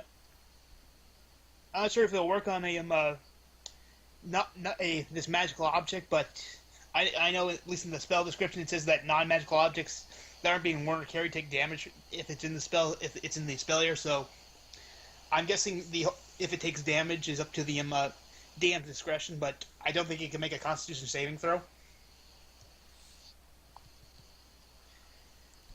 It would not be able to make a Constitution saving throw, as it has 0 Constitution. Because it has 0 Constitution, it automatically counts as a failure. Okay. Then it's going to take 11 thunder damage. 11 thunder damage. Alright. You erupt you attempt to shatter the gem with your spell. It kind of shudders under the pressure of the thunder damage, but then it doesn't seem to do anything. Unfortunately, because I used my because I haven't gotten my Tide of Chaos back. Tide of I have to, Chaos. I have to roll my I have to roll my 1d100 for my wild magic surge. So that's why I had everyone back up just in case. You know. This way, if somebody gets slimed, it's only him. Mm-hmm. Right? And before you summon the DM. Yep. Unfortunately, I cast Confusion centered on myself. Ouch. Yeah. That's not good. Well, I'm glad we backed away then. Let's see. What does Confusion do again?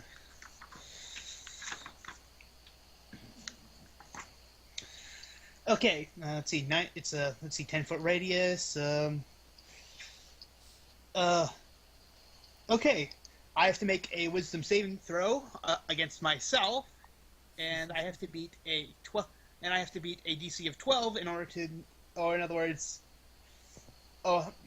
otherwise I can't take reaction. So here goes nothing. And I failed. Oh, great. Yep. So roll a d10 and see what happens. Okay. I got a 7. Creature uses its action to make a melee attack against a randomly determined creature within its reach. Which is the gem, so There I'm is- Gem isn't a creature. There are, in fact, no creatures within your reach, unless there's maybe a scorpion or something crawling around the desert. Yeah, if there is no As long as creature it within does- its reach, the creature does nothing this turn. yeah, everyone just sees Dwyer sort of stare off blankly. He's like, yeah. You're probably looking around for a creature to attack, because you're Yeah, he's like, compelled to. uh, But after that, you can make another wisdom saving throw. Yep. Here we go again. 17. I actually saved against myself. Nice. Dwyer starts snapping at you like, confusion spell. I hate my wild magic sometimes. I'm just gonna start, stabbing at the gem with my 2 daggers now. Alright. Okay. Crit versus AC. Alright. So dagger's just a D4, right? Yeah. Okay. Plus my Dex modifier because it's a finesse weapon. Okay, it takes 3 damage, Alright. and then second dagger. 18 versus its AC. Alright. It has an AC of 5, so. Oh, hold on, guys. 5 damage against it. Alright. And so, yeah, I'm just gonna keep stabbing it if I can tell it breaks, because I am sick of its bullcrap. Well, you sit there and spend a while stabbing at it.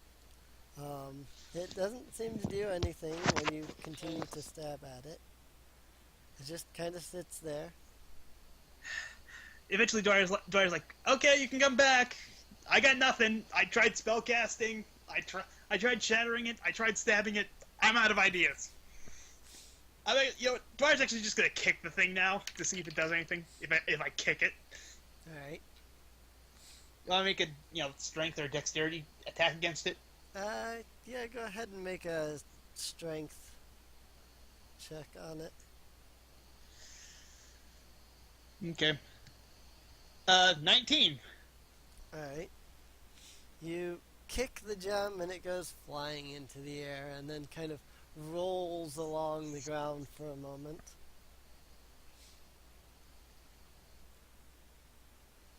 Did it do anything to the barrier after I kicked it? Not that you can tell. But then you can't really see or sense the barrier. You just kind of assumed that you just kind of figured out that it was there based on what you did. So Yeah.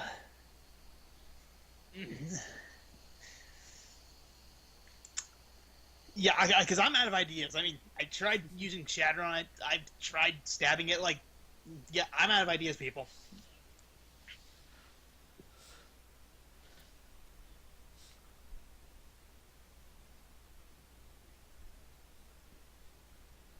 Well, if physical damage doesn't hurt it, magical damage doesn't hurt it, then we are too low of a level to use things like Dispel Magic. Then, I don't know, maybe we should take it to Mount Doom. Maybe only there can it be unmade. I just walk over to it, pick it up, and toss it as hard as I can into the void that is its repeating self to see what might happen. Alright. Since you're picking it up, I'm going to require you to make a wisdom saving throw before you can throw it. Alright. Don't fail me now. Will an 18 work? An 18 will save against it. You pick it up, you toss it into the barrier thing, the repeating teleporting barrier thing. When it hits the barrier thing, you notice a rather violent reaction as you see sort of an electrical surge shoot out from the gem. The gem kind of shakes in place for a few moments as the entire spherical barrier is filled with essentially electricity everywhere. And then it's almost like a crack in glass where the gem hit kind of cracks out in every direction, and then you just kind of watch as the barrier seems to shatter apart as if it was glass. The pieces of quote unquote glass, if you will, kind of dissolving as they fall from their places. The crystal itself then promptly shatters and dissolves into dust. I knew it. Yep. After all that, it was the simplistic force against force method. Yep. Good for you. Onto the pyramid so that we can kill a crocodile bird thing. And keep your eyes open for any glowing sand. Just because we cracked one doesn't mean there's not going to be more of them. It's like friggin' landmines. What's a landmine? I mean, I know what a cave mine is because it's a cave with stuff that's mined from it. But what's a land mine? Is it just a hole in the ground that people mine from?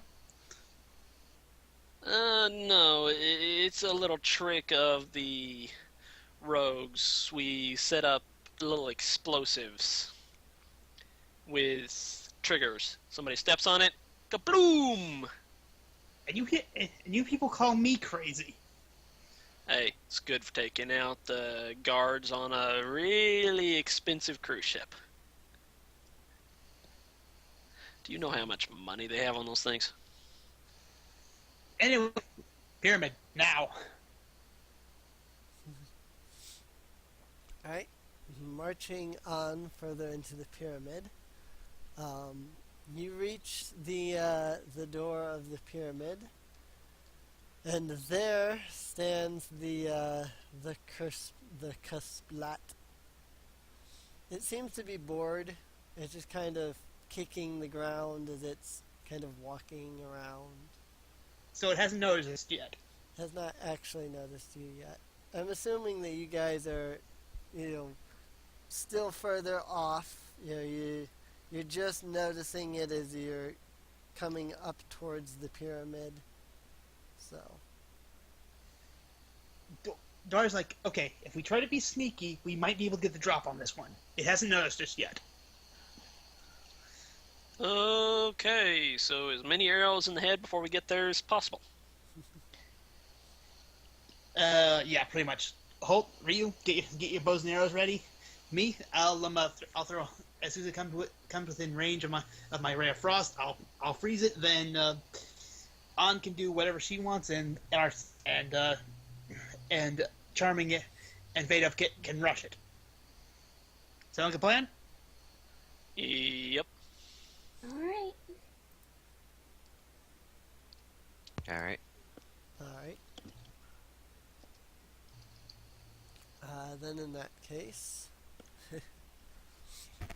I assume you get closer to it so that you can then, so that it will notice you and then try to come charging at you and such. Mm-hmm. Alrighty. In that case, those of you who had range attacks can go ahead and do your readied actions. Alright, who's going first? 7 Think does not hit its Hulk's AC, does he? Does he? Hmm? 7 does not hit its AC, does it? Nope.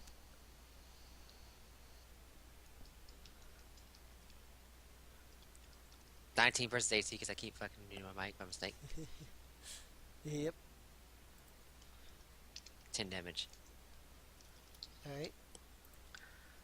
Alright, so sneak attack plus the whatever I get. If I hit anything. Yeah. You gotta hit first. Yeah, that would certainly help. Just go. No hit. No. I got a 3. Oh dear. I couldn't have been further up the mark if I tried. Well, Anna's going to crit again.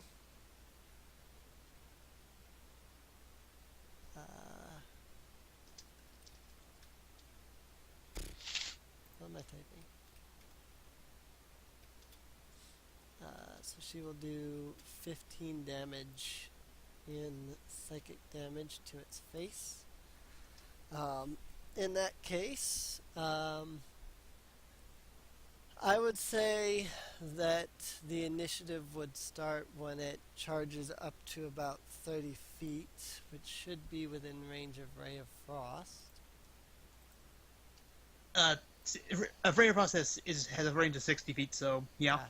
Well then, you would probably use it when it's still at 60 feet, which is pretty much what everybody else was shooting it at. So go ahead and shoot it as well.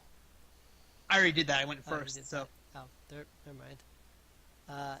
Alright. So, let's see, it's initiative. So it's about 30 feet away. It has about 25 feet of movement. So it's going to move 25 feet and then do its 10-foot explosion thing,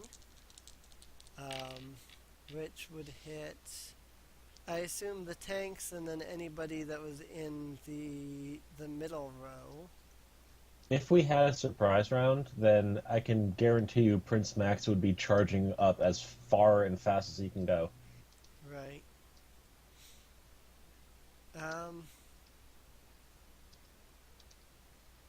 Yeah.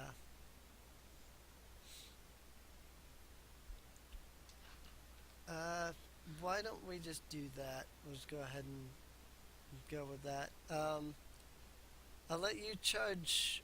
I'm assuming that it would be 60 feet in which you're, getting your surprise round.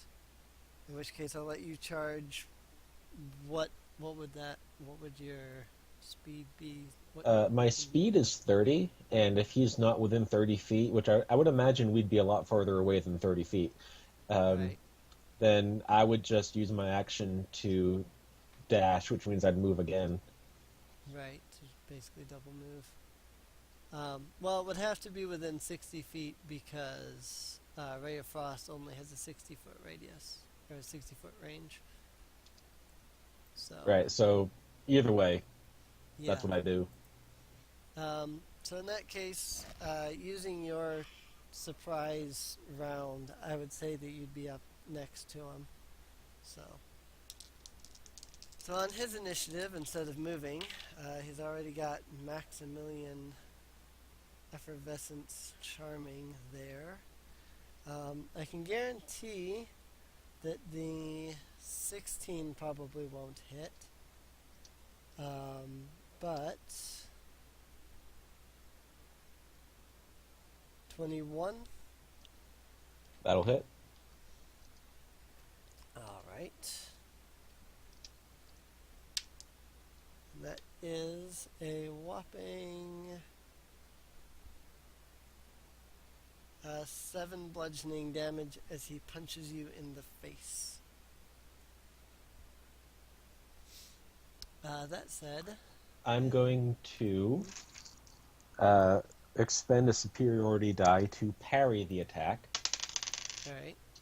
Wow, I rolled an 8 on that die. So the damage is reduced by 8. In other words... By 8, so you don't take anything. Yep. He swings his fist. You raise your... Well, I suppose with the parry it would be your sword. I block his fist with my sword. Yeah. Oh, actually, I got it. You blocked it with the edge of your blade, cutting his hand. Actually, I can see when the Kashmir goes to punch, Jerry just moves his head to the side and it barely whips his perfect hair. It's like that when he parries it, he's like, aha! Psychic blast to it. It's going to fail at a wisdom saving throw, so it's going to get knocked back 10 feet.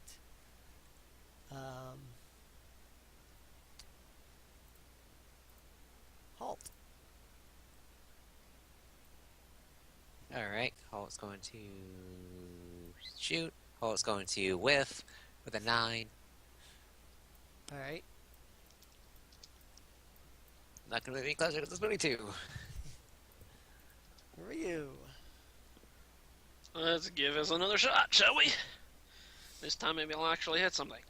Maybe. Anna did move it, so it's not within 5 feet anymore. So no sneak attack. Yeah, when... What you could do is delay your action until after my turn. You could either ready your action until after my turn, until I get adjacent to it, or you could simply move your turn in the initiative order until after me. That way you're guaranteed to have someone adjacent to it. Right. Well, I might just do that because I just got a crit. Alright. So I got a crit against the AC. He's like, I'm going to hold off just long enough for Charming to get up next to it so I get the bonus of surprise. Alright. In that case, then, holding your initiative, it would be Fate of. Alright. So, Veda will move closer to the guy. Alright. And then attempt to cast Sacred Flame. Gotta love cantrips. So, dexterity saving throw. 14. Dang it. That's it. Gotta hate monsters with high dexterity. Dwyer. Well, I still have a spell that can get within range of it, so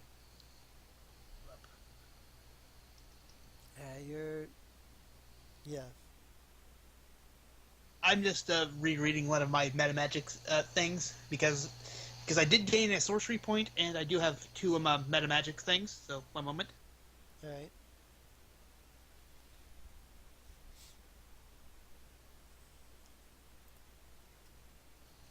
Ooh, fun. Oh, wait, there's only one creature. Dang it. Never mind. Oh, well. Firebolt to its face. Ah, dang it. 6. Nope. Dang you, magic. Done. Alright. That puts Max up. I'm going to move adjacent to it, and I'm going to swing to swing. Darn, that will miss. Sure, why not? I will use my action surge as a bonus action to give me another attack. Well, that's even worse. Oh well. Shit happens. I am done. Alright. Then it would be Ryu's crit at that point. Yep, and I gain the sneak attack, so that's 5 dice. 6 dice because the attack is doubled and the sneak attack is doubled, right? Yeah, the sneak attack is doubled. So yeah, 6d6, Interesting. man. So yeah, This ought to be fun. if you gained an extra 1 dice for your sneak attack, then your crit sneak attack gained an extra 2 dice. So, if you're at 3, then you'd be at 6.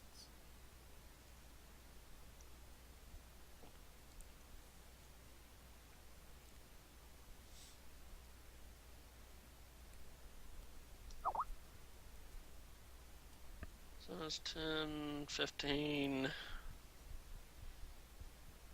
That's 19, 20, 21. That's 27. Plus That- the Dex mod, which would make that 29. And that is his health, actually. So full on one shot kill. Yep. I'm sorry, I can just imagine Ryu. He sees Charming miss twice. He spins an arrow in between his fingers, knock it, shoot it, hits the Kersplat right in the head. And the Kersplat goes, ouch. The cursed splat goes splat, then collapses to the ground dead.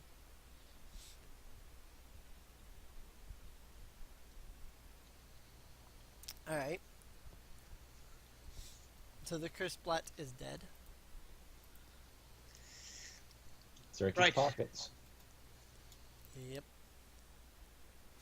Well, this one was poor. It had no money on it. That's sad. I may have blew all its money on that stupid trap. Maybe when you missed, your firebolt hit its pouch instead of hitting it, and burned up all of its money. Figures. It does have a blueprint, however. Okay, on teleport us out of here, and let's go to the last. Let's go to the last area with one of these guys. Oh, after this, Dwyer rushes over to the thing, plucks off some of the feathers from its head, then goes back to the group.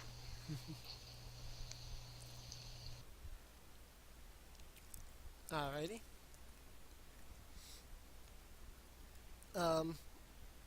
Anna teleports you all out of the desert. And then after that teleports you all to the other remaining area that DK told you about.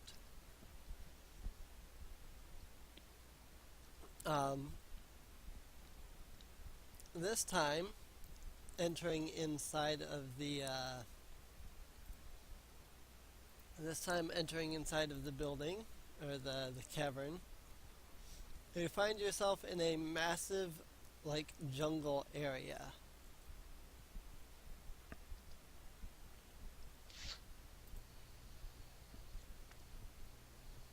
Okay, now this actually makes sense because it's a jungle. This actually makes sense for some reason. Except that the jungle is bigger than the entirety of the entire island. So. But that said, yeah. I said great big jungle area. We can listen for the good. Listening for the Kasplat. You do in fact hear one. He's off in a cavern in the side of a mountain inside of the jungle.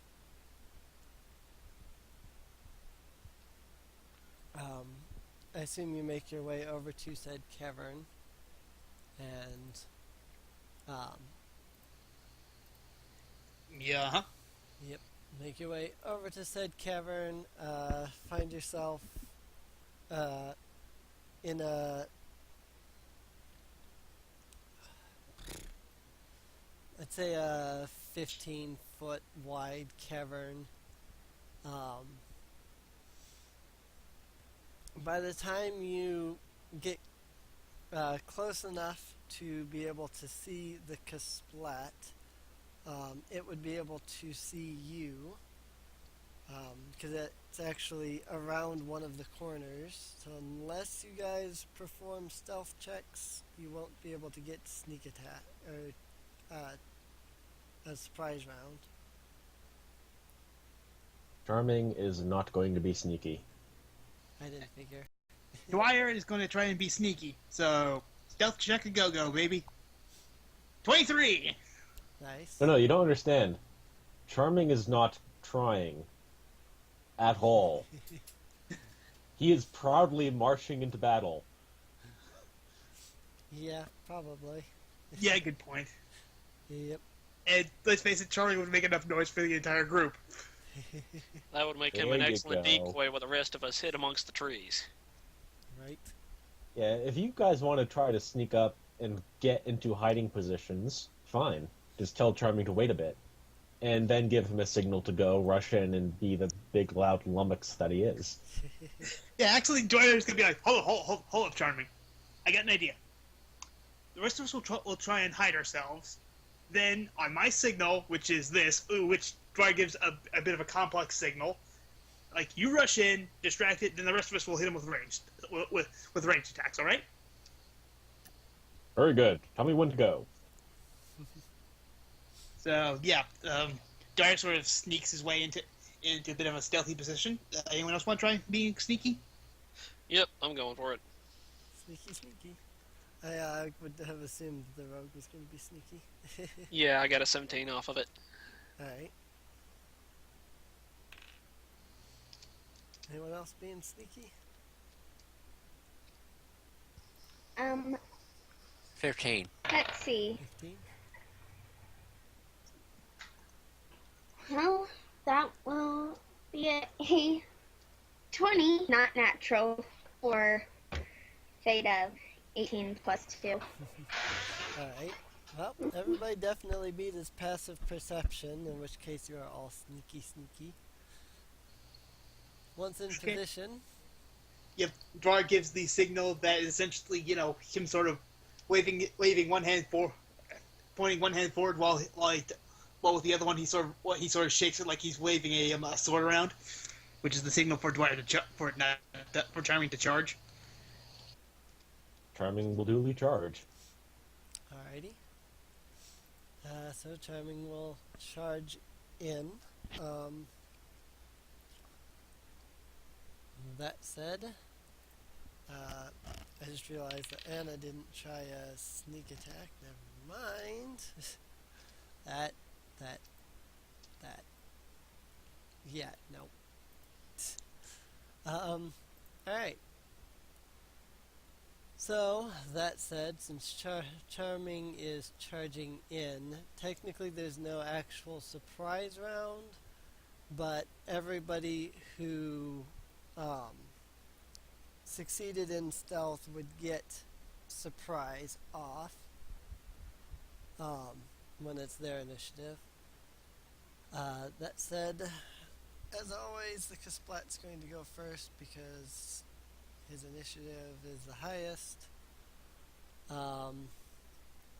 The charging is rushing forward at him. He's going to not move, but he's going to launch off the shockwave. So if you can make the dexterity saving throw from last time. 1. 1. Wow. Alright. That would be 6 damage from the shockwave.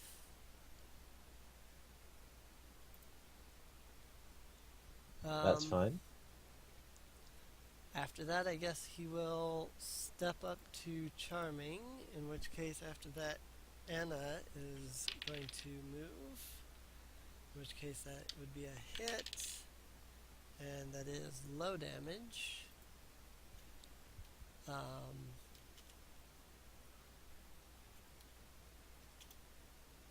Alright, this is looking familiar.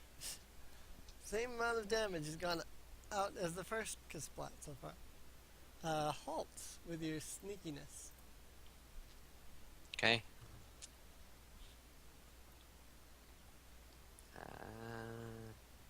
20. Alright, And 7. 7 damage. Right, that'd be it for me. Alright. Alright. Let's see if I can get a repeat of last round or if I'm gonna flat out fail. You do have advantage. Oh my lord. Oh, is that for me? Um, Is that to me? Because I rolled advantage. Oh, well, yeah, you had advantage because you were sneaky. I know, I did. I rolled it. My first roll was a 13. Yeah. No, I was letting Ryu know that he had Okay, advantage. I thought that was me. I thought that was to me because I'm half paying attention. I've got advantage, and I cannot believe I just did this again. I mean, holy crap! I crit again. He's like, Dad rolls me on the first guy with a 3, and now this. Watch this come back to bite me in the rear end with no damage.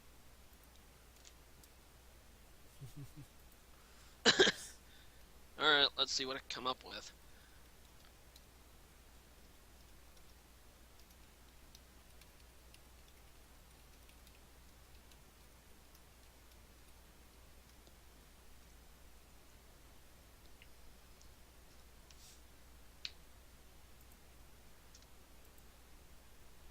Splat. I'm going, and it should have been 6 dice due to the surprise. Yeah. Yep. You have, you can use your sneak attack, so it would be all of your sneak attack dice.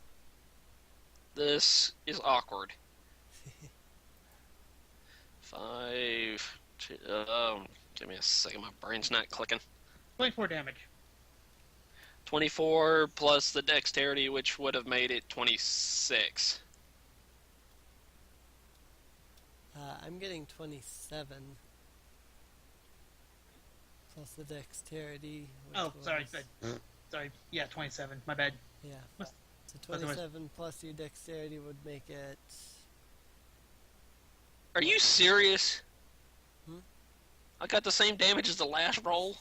No, it would be 27 damage total. Okay. Yeah. Well, I no, thought he was that's still without adding. the- Yeah, no, you would. No, you did get the same damage last time. Sorry, my bad. Yeah. Okay, something's gonna come bite me in the rear end before the end of the night. I know it. All right. So that he took some massive damage from that. Your arrow lodges right in between his sunglasses. The sunglasses shatter and fall off. He looks very angry now. Fadov. Okay. I'll put aside my pup breast for a moment.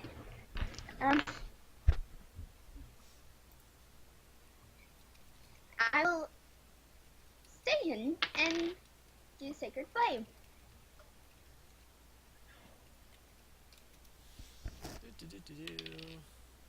Nope. What Crit. did you roll? Crit on the dexterity Oh. saving throw. Okay, that's it. You're just not having any luck with that sacred flame No, today. I am not. At least Dwyer, it's a cantrip. right? Ray of Frost. Let's see, because I have advantage. 15 does not hit, I'm guessing. 15? Yeah, 15. Yeah, that hits. Oh, neat. Because that was actually the higher one, so. Four frost damage.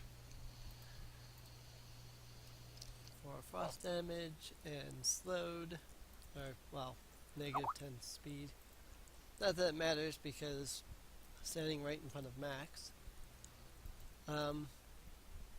Yeah, Max. Alright, I'm gonna swing. That's a 14 to hit. No. Alright. I'm done.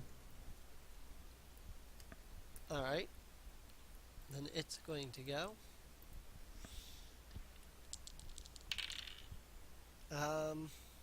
Nope.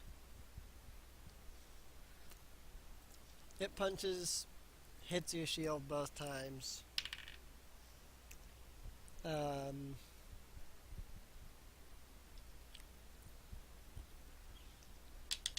Anna never seems to miss. But then I suppose she is level 10.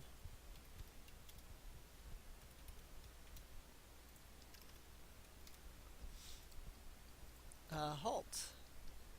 You might be able to take it out this shot. Alright. No, I won't, because I rolled it on. That sucks. Ryu.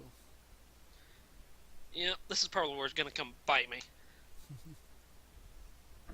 Or not.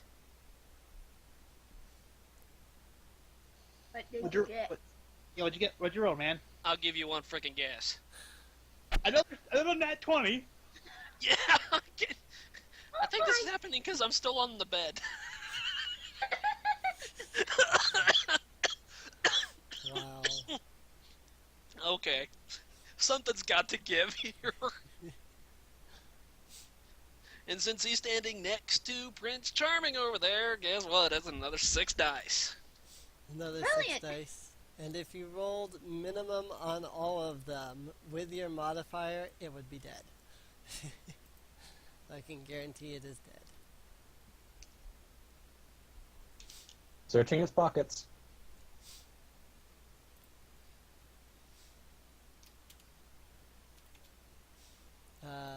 Alright.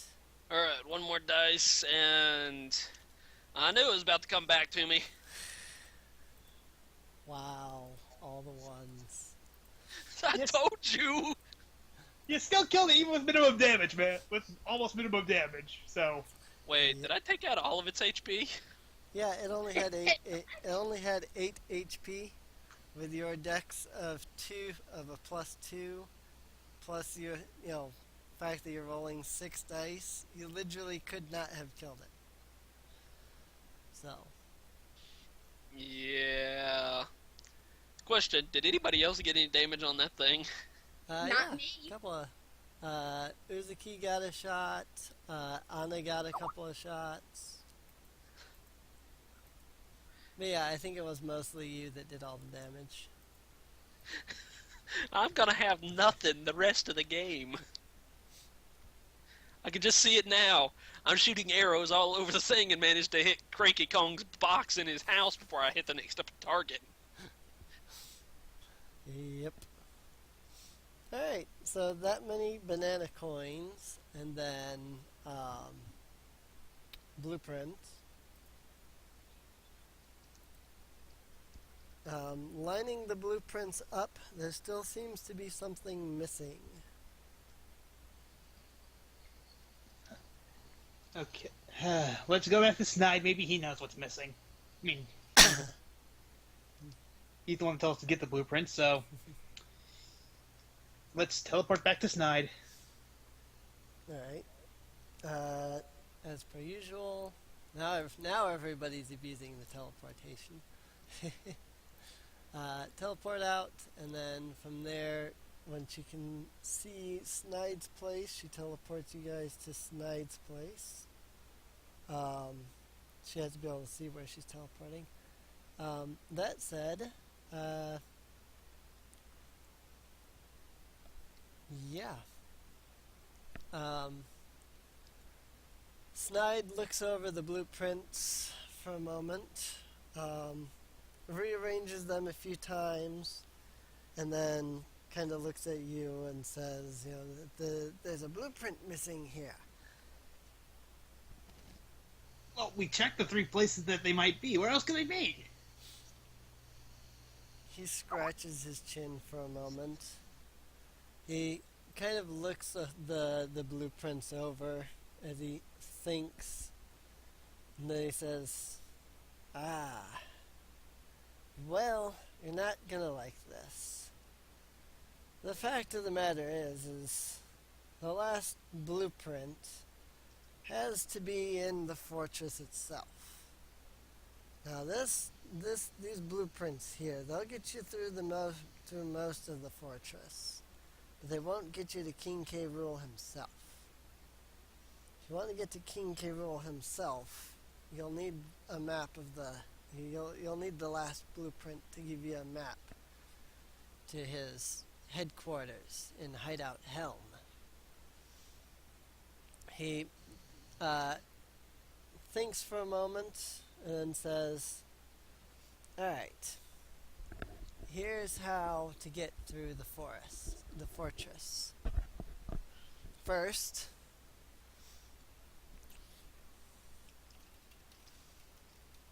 let's see.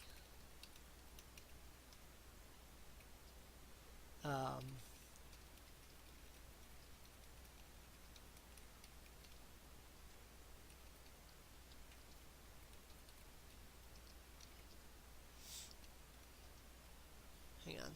I have to actually look this up.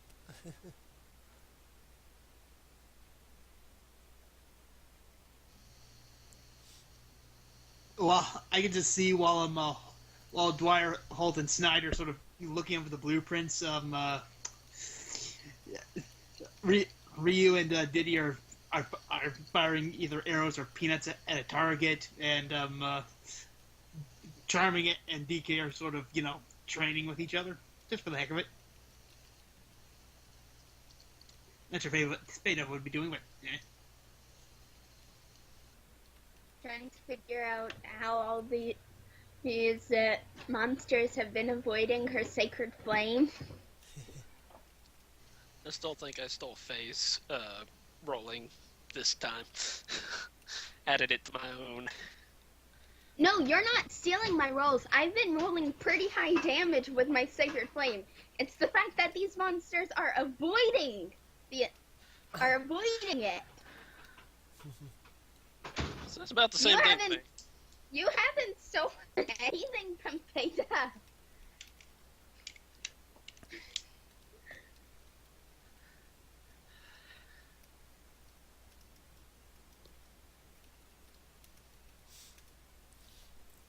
figured I would type it out as well so that you guys have your own instructions to follow. Basically, he says, first, you'll need to fight your way through the frantic factory until you reach the blastomatic chamber. Once you're there, you need to find the teleportation barrel that'll take you to the last Kasplat. If my guess is right, that Kasplat's blueprint should explain how to get you up from there into Hideout Helm. Okay. So I'm guessing this frantic factory is on the giant crocodile ship itself. Yes. Sorry, I forgot to mention that. To get into the frantic factory, you'll need to climb up the side of the of Crocodile Island until you get to until you find a doorway into the center chamber, or into the chest. Bleh, until you find a doorway into the chest cavity of the island. From there, you'll find Frantic Factory. Be careful, though. That's where the Robo-Kremlings are. They're pretty much invincible. Are they made of metal? Yes. Dwyer starts to chuckle. He's like, oh, nothing is invincible. Trust me. At that point, he sort of lets electricity crackle through one of his hands.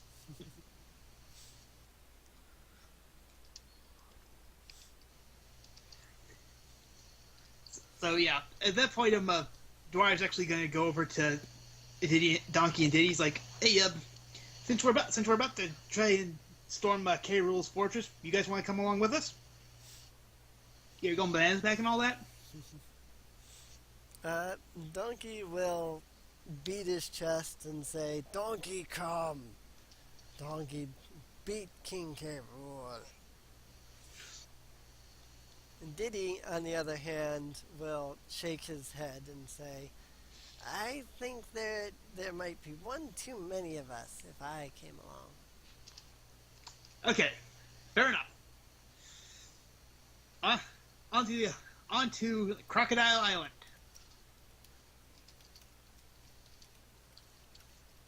Oh boy.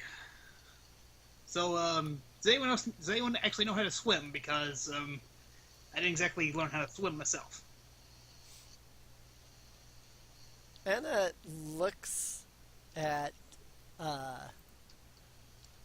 Dwyer and says, you've been abusing my teleportation and now you forget about it? Well, I don't. Dwyer's actually like, well, I didn't know whether you were getting tired or not, because the last time you exerted your psychic abilities, the last time we abused your psychic abilities, you passed out. So, yeah. I've only been teleporting. It doesn't take any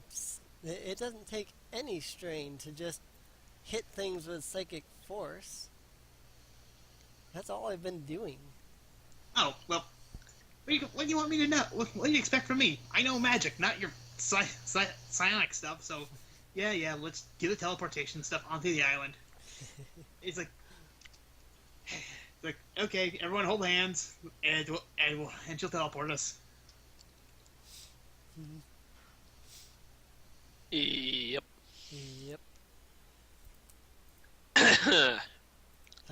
Poof, you're over on the other island. Let's see. So Anna teleports you out of the, Anna will teleport you out of the Snide's headquarters and then over to Crocodile Island.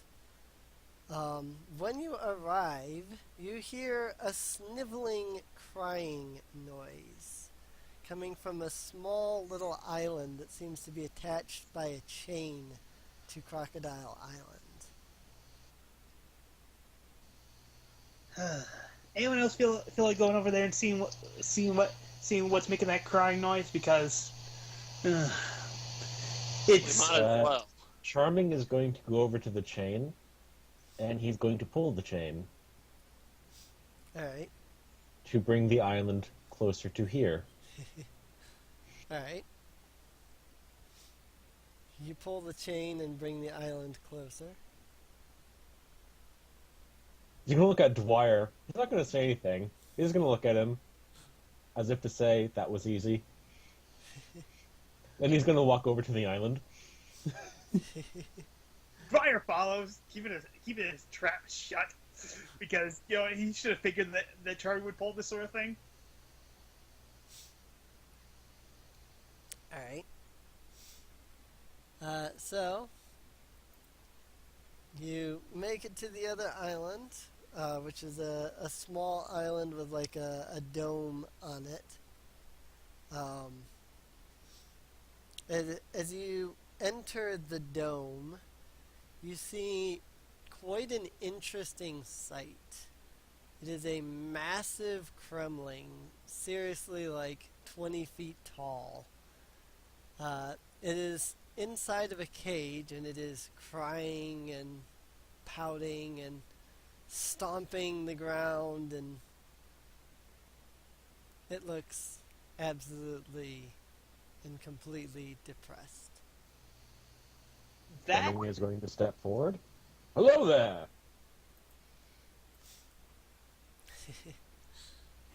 The crying Kremling looks to Charming and says, "What? May I ask, what makes you cry? That King K. Rool is so mean.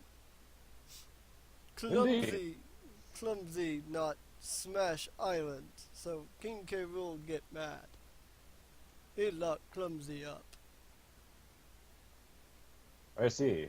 So you served this king, and you failed him, and this is your punishment. Clumsy nods. Well, as it happens, we are here to lay low your king, which I believe has happened before. Would you join us? Clumsy stares at you for a moment and says, "But Clumsy in cage." Indeed. We intend to get you out, but only if you join us. Clumsy will nod and say, "Clumsy will help little tiny things." Very well then. Come along, fellows. Let us get this fellow out of the cage. And yeah. Dwyer's going to be like, okay, how do you propose we get him out of the cage? They like, oh yeah, that's when he looks to Ryu, who's actually absent right now. So, yeah. Great time for the rogue to be absent.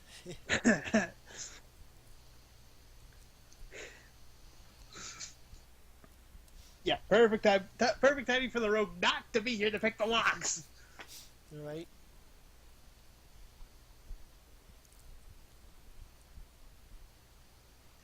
Well, let's see. He has +2 in dexterity. Plus 2 in dexterity, plus I- Yeah, I assume he probably has, well,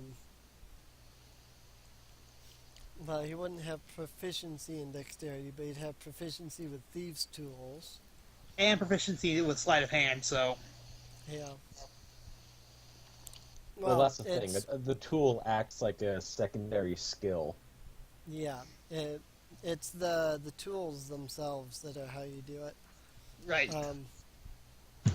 It's basically a dexterity check plus your thieves' tools plus expertise if you have expertise with your thieves' tools.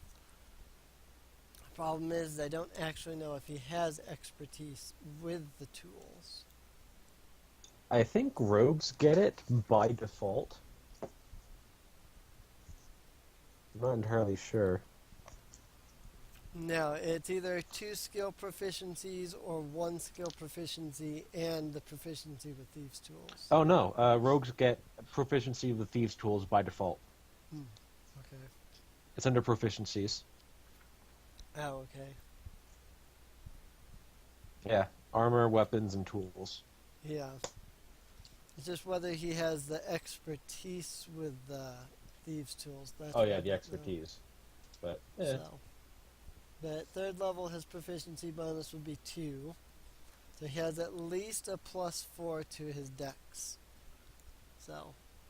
Now, here we're trying to determine what Ryu's stats are, and he's already back. Alright, what am I trying to figure out for you guys? If you can pick the locks on the cage. Oh, He's holding this massive Kremling. This massive, like, 20-foot tall Kremling. Yeah, I remember him. Let's see. I've got Thieves' Tool for one thing. Yep. And I've also That's the got only the thing. level 3 thing going on. Yeah. Well, level 3 is still a proficiency of +2. It's just whether you have expertise with your thieves' tools, or whether you have expertise with 2 other skills, is the question.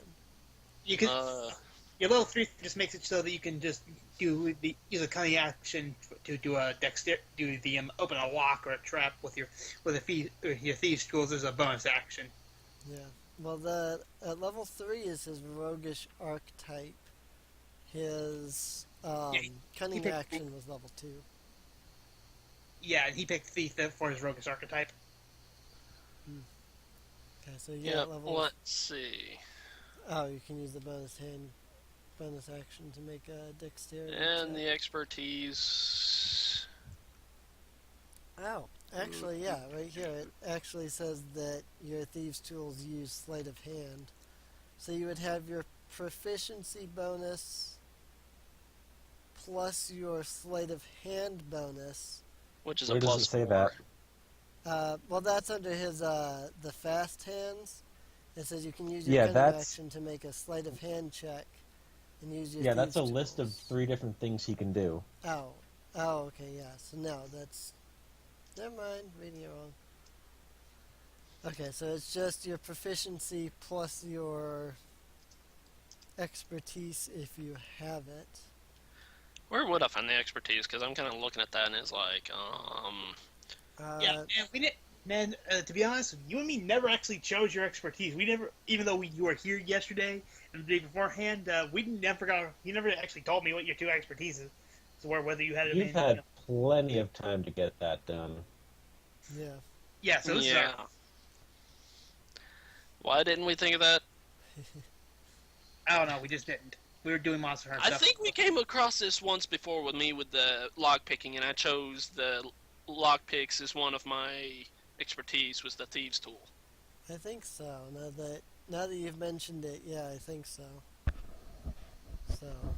But yeah, that's a +6. That's a +6 to a D20, man. So. And you just have to pick another skill as well that you'll have your expertise in too. Alright, now let's see what I can roll on this D20, and please don't let it be a 2. I'll have to go find it. D20 plus He got away 6. from me. Come here, little dice roll.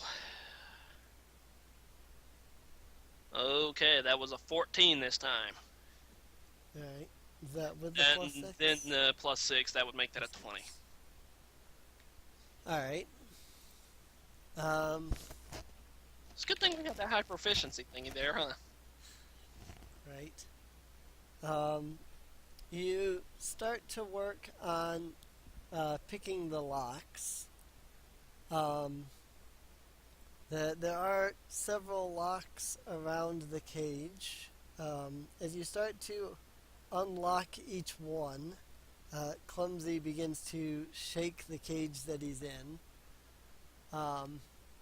After after you manage to pick a couple of the locks, Clumsy charges at the portion of the cage that you've unlocked, and he slams hard into it with a massive crit to his strength check with his already +5 strength score. The cage bursts apart as he slams into it, and he kind of trips and crashes to the ground. Now I'm starting to see why he's called clumsy. Yep.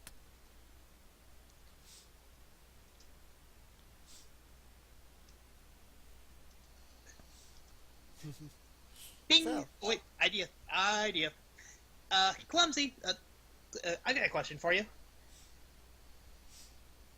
Clumsy. Oh, sorry. Do your thing first.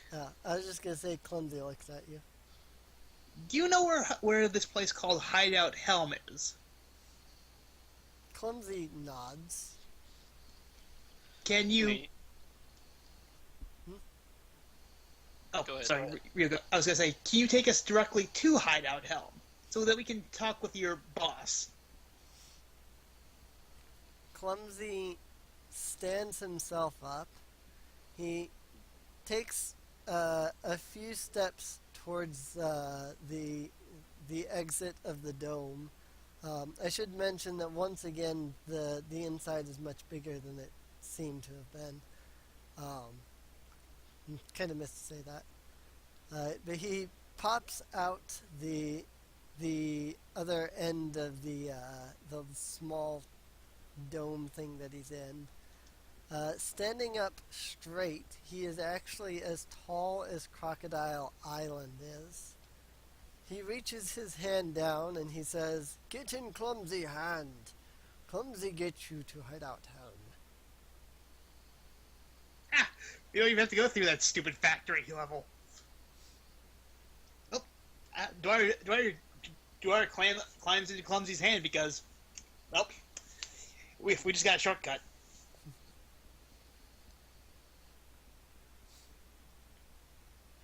I follow Dwyer. Love will follow as well. Sure, why not? And it's like we did all that splatting for nothing. Yep. Alright. Everybody gets into his hand. He lifts you all up. He grabs hold of the mouth of the massive island and he pulls with all of his might until it breaks and drops to the water below. You can now see a small entrance from there that seems to lead in. He holds his hand up to the entrance and he says, "Hideout Helm." Yeah, Dwyer gets off his hand, gets near the doorway. He's like, "Clumsy, you are one nice crocodile." You hear alarms begin to blare. But I should have seen that coming. You think those would have gone off no matter where we went? From the other side of the room, there are several, about 5 robo-kremlings come rushing out into the room. And I'm like, oh look, it's them. Hey Dwyer, come here. Yeah. I grab Dwyer and immediately throw him at the boss to see if he can electrocute them in a surprise assault. Oh, if anything, I would have cast Shatter on him, but okay, I get through it, or Doken.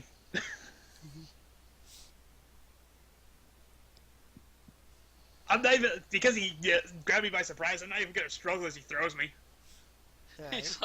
He's like, what's going on? So, Alright. you want him to make an attack roll against the guess the Robo-Crippling's using me as ammunition. Yep, pretty much. Uh, Surprise attack! right. You're using some kind of electric attack, probably Shocking Grasp. Yep. Alrighty. I think that's just a dexterity saving throw, I'm pretty sure. No, actually, I have to actually hit one of them with it, so Oh, okay. here goes nothing. 22 versus its AC. Yep. And, that's... Sorry, I wasn't... Sorry, need to get back to see how much damage it does. 1d8 lightning damage. Okay. The target, you have advantage on the target if the target is made of metal. Which it is, but I rolled a 22 to begin with, so... yeah, it takes 2 lightning damage. A whopping 2 lightning damage. Hang on a second. And you're in melee range of 5 robots. Yep. Well done. Very well done for a caster. Very well done. Well, considering he had to be within melee range before that would work anyway. He's the only one in melee range. Yeah, Yeah. you didn't quite think that through, did you there, Dragon Boy? I figured I'd throw halts and then charming in their necks, and then I realized a little too heavy in the armor. Then I'll just say this. Charming! Your friend has been cornered! Charge! Charming's already charging in. Yep. I'm like, he learns. It's either that or his impulses are kicking in again. So, with that, the initiative would kick up. In which case, these Robo-Crumlings have a fairly low initiative, which puts Anna first. And seeing how many enemies there are, being 5, she's going to augment her abilities. The trick of this is I have to be really careful when I roll on this. Because I'm going to use PK Thunder on a really high augmentation. Which means I get to roll against a random target 4 times. And I successfully managed to hit them all 4 times, which is good. So they are each going to take a whopping 5 lightning damage each for all the ones that I hit. Because they are made of metal, actually I didn't even, hang on. They're not going to take any damage because I have to roll dexterity saving throws, to which they're all going to fail unless they are going to take damage. Okay. Yeah. Never mind that. They're all going to take lightning damage. They're all going to take 5 lightning damage, which because they're made of metal is doubled to 10. And that is going to hurt severely. Alright. So, massive blast of lightning everywhere. Oh, I already had the file open. That's augment 3, so that's 4 points for that. Yeah. And that is what she will do. Halt.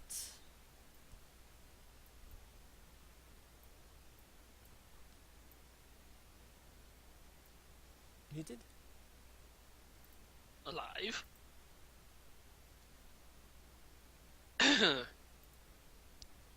Yeah, no.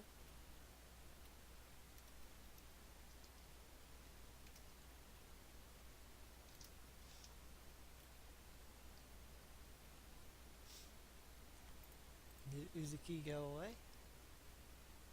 Oh, sorry. Thought everybody was here. 16. 16? you just using, what, a standard arrow? Yeah, that's all I have. Alright, that's what I figured. Alright.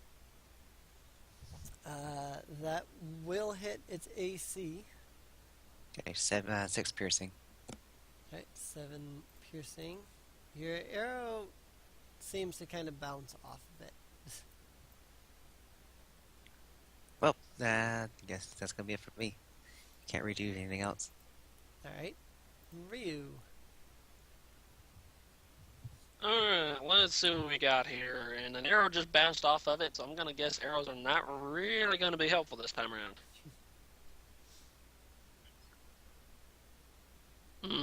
Let's see. I'm pretty sure if I use fire breath, I'd be barbecuing us an orc too. Yeah, he'd probably... The one be- you threw in there, yes.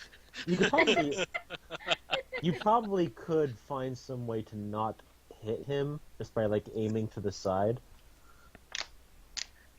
I think I'm just going to just notch another arrow and see if I can distract one of them with a cling to the head. Wait. Hmm? Is there any kind of... We're inside of a giant metal castle. Yep. Is there any possibility there's a giant magnet somewhere around? You could try a perception check. Yeah, let me check that out.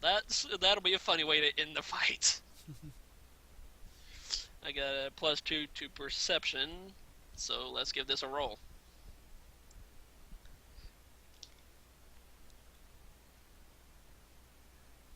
Try an 18 +2. 20? Yep. There does not appear to be any sort of magnet in the area. No kinds of like devices or anything that would cause them to go a zeep. Not particularly. There is something odd, though. It kind of looks like an orange, just kind of sitting off to the side. Seems really odd, an orange in this metallic place. Wait, is that a fruit?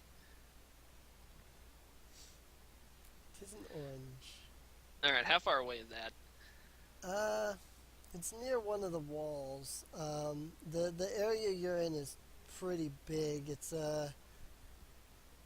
I'd say it's like a 100-foot by 100-foot area.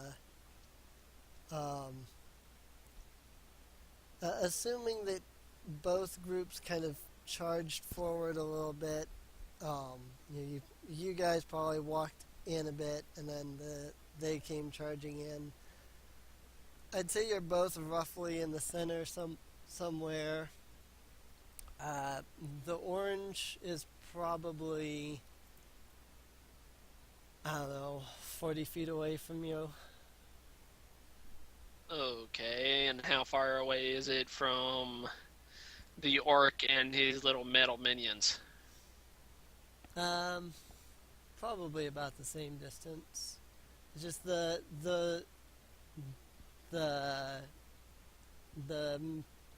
Robo Crumblings are in front of you. The orange is more off to the side. It's like up against the wall. I'm going to just take a chance on something and shoot an arrow at the orange. Alright. If my history on this is correct. Well, I got a 14. Alright. The orange would have an AC of 5 because it's, an orange. Yeah, is there any point in doing a damage calculation on this, or? Not really, because the orange has 1 HP.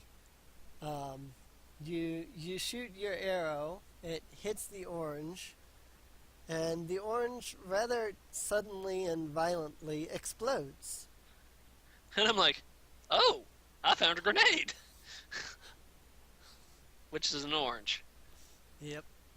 Upon seeing the explosion, Dwyer is going to blink twice, look over at where the orange was, look at Ryu and pretty much say, if you find more of those, gather them up. I want to examine those things. Yeah, I thought he'd be a little more afraid of the fact that was a little too close, and I could have easily gone over there and picked it up and just tossed it at a bunch of them. You would have hit me. That's kind of why I shot it first, to figure out how much of a range it had. Yeah, it probably had a 10-foot radius. So, that said, unless there's anything else. I'm going to look around and see if I see any more of those real quick. There are a few more of them, mostly along the walls. Alright, I'm going to use my movement of 30 feet. Yeah, at least I think it is like 30 feet. Yeah. Yeah, 30 feet to speed get of over 30, there. and then I'm going to move in the direction of said oranges. Alright. Alrighty. You're probably about 10 feet away from the nearest one at this point. Because again, about 40 feet. Yep. And that would be all of your stuff. That said, there is a caster standing in the middle of 5 robo-kremlings. I repeat, I hate you, Ryu. Sorry, I thought that would work a little better than it did. To make this easier, what is your AC? 11, but I do have my shield spell, which would give me an AC of 16 the first time I cast it, but when I do cast it, my wild magic would go off, so... Yeah, as soon as one of them... So yeah, as a reaction, I'd probably cast my shield as soon as I'd see one of them, attack. So, you want me to... Yeah, you would definitely want to use your shield spell, because the lowest that I rolled on the dice without adding the modifier is a 14. Which means it wouldn't matter. Yeah, this is true, actually. It probably wouldn't matter, because it has a strength of 2, so the lowest that it would have would be a 16. So, actually, it wouldn't matter. Unfortunately, one of those was also a crit. Blast it. I'm still gonna cast my So- shield spell. We have 5 robots that seem to be only injured by magic, and our magic user is in the middle of all of them and about to be dropped. Well fucking done. Not my best moment. I knew those rolls were going to come back to bite me.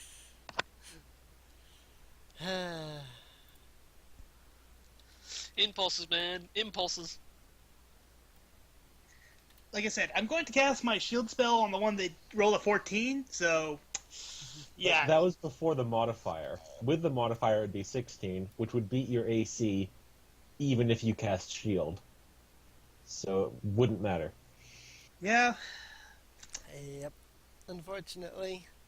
So all of them are going to pull their fists back. All of them in one single movement are going to swing their fists straight at you. Actually, it does matter, because if he gets dropped and then gets hit again, he's going to take checks against his death saving throws. He's going to take penalties, whatever the hell it is. Strikes. Half orc, So, remember? I can survive a killing blow once. So Yeah. so as long as they drop, so as long as they either do 20 damage total, because that's my HP now, or they do less than 20, then I'm golden. Yeah. And even if they do, like I said, combined 20, I get back up with 1 HP. Yeah. And then run it knockout. would- Yeah, it would... All of this would be going all at once. So you're going to take all of the damage basically all at once. So you wouldn't... I'm doing that specifically so that you won't take any checks on death saving throws. On the other hand, you said that your HP was 20. All of them together, because of crits and such, they rolled 28 altogether. Yeah, but then again, like I said, one of the traits of being a half-orc is that once per day, when I would drop to 0, I just hit. I would, drop to 1 HP instead of, it outright killing me. Right. Because you'd have to do 30 to outright kill me, because that would be half my, my AC plus half. So, yeah. Actually, there's no longer negative stuff. I think in order to outright kill you, they have to bring you to, they have to deal 1 hit that brings you from 0 to your negative bloodied value, which is almost never going to happen. But they can apply strikes against you. Yeah. Something similar to that. I'm looking it up right now, but whatever it is, I highly doubt that I would have killed you. Anyway.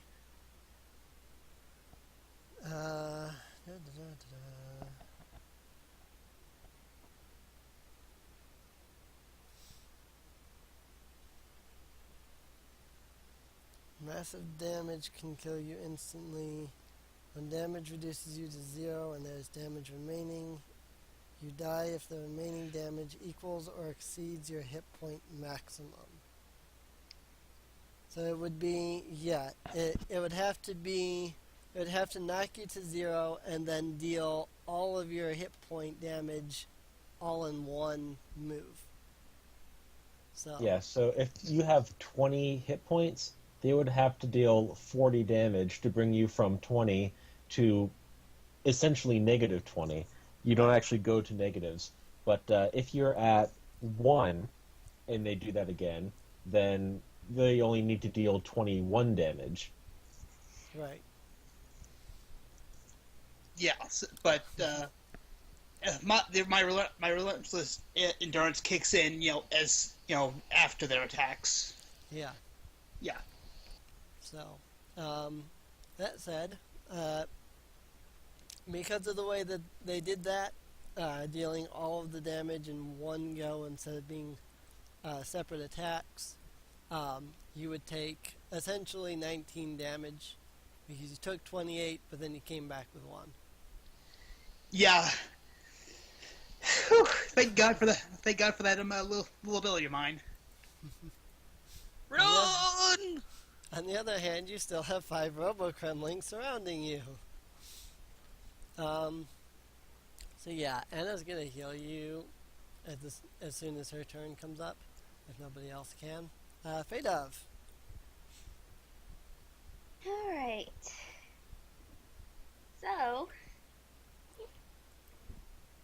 Plato is going to march up to them, to the Robo-Kremlings, just tired of her sacred flame doing nothing, and is just going to whack them with her mace. Alright. They're probably resistant to non-magical damage, as evidenced by the fact that that Hulk's arrow bounced off of them. It's bludgeoning damage. Yeah. Well, That doesn't matter. Yeah, it's bludgeoning Oh. damage with a non-magical weapon, so it would be non-magical bludgeoning damage, essentially. She's tired of them avoiding her attacks. So a 16 plus 5 to hit would make a 21. Alright, that would hit. And then for damage,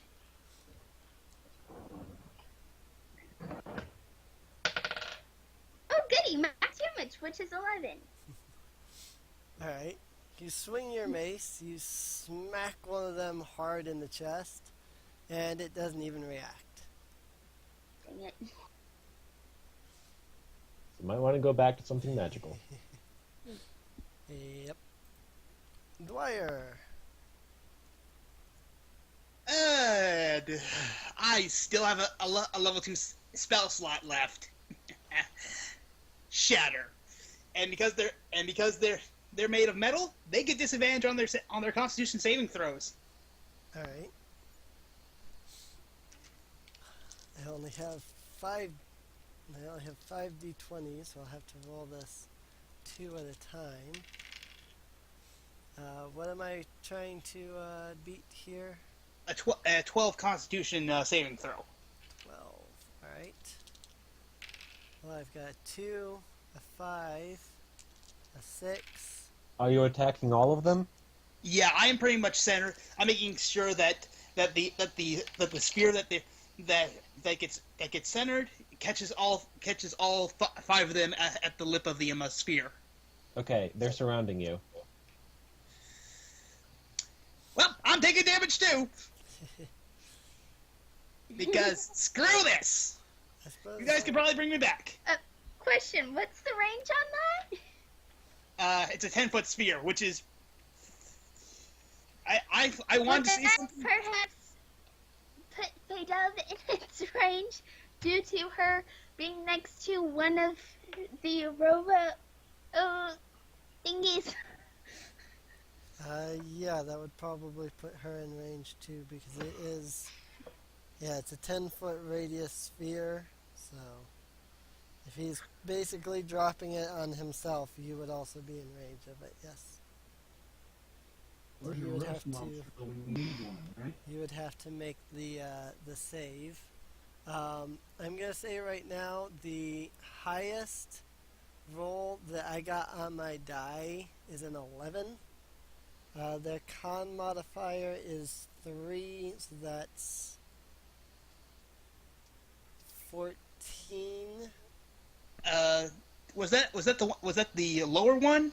That was the one that got the highest, and that was the only one that got 14. Everything else rolled a 5, a 6, 2, and a 1. So, It's a Constitution saving throw, right? yeah. Yep. Okay. I don't think that Dwyer's spell save DC is a 22. So Well, you're gonna rolled a take half. You're I gonna rolled take a half. 19 plus 3. You're gonna take half damage from this, and as for me, well, I'm dying anyway, so I'm dropping to 0 anyway from this because screw it. Right. You would probably want to make a saving throw just to make sure that your 3d8 damage Doesn't outright kill me. Yeah, it doesn't, if you do full damage to yourself, hopefully it wouldn't kill you, because we can bring you back if you're unconscious. Can't bring you back if you're at, dead. Yeah. So, kind of a big difference there.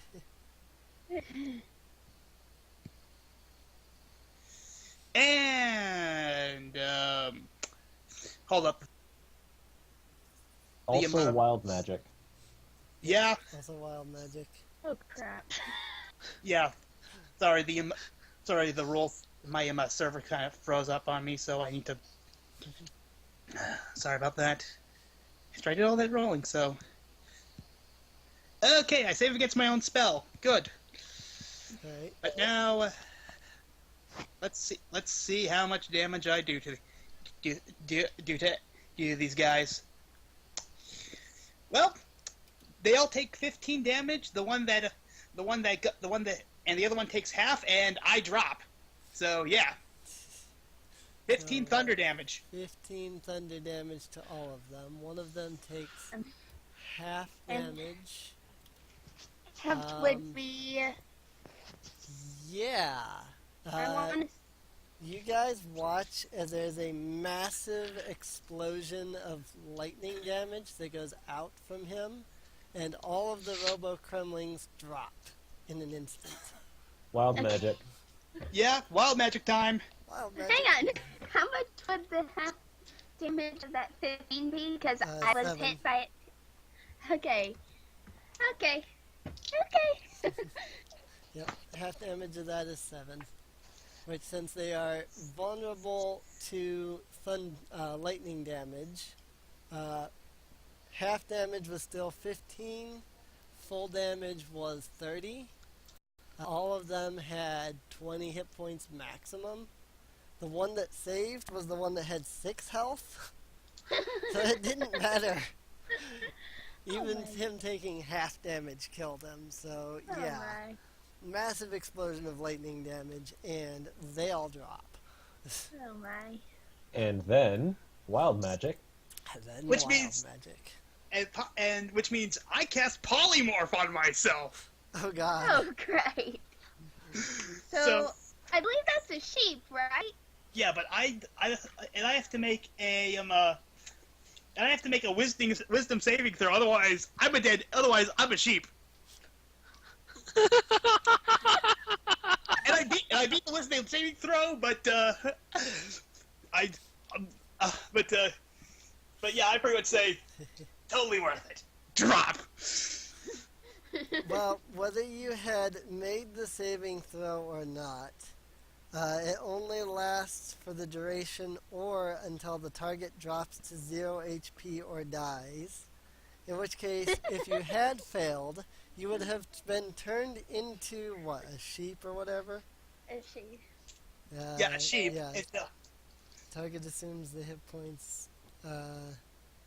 So rather than saying it was worth it, you would have said, and then fell. Yeah, the new form can be any beast whose challenge rating is equal to or less than the target's. No, that's the polymorph spell. For the wild magic table, it actually says a sheep.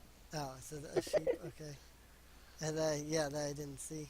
So if you had failed, you would have turned into a sheep, bad, and then dropped, and then turned back to normal.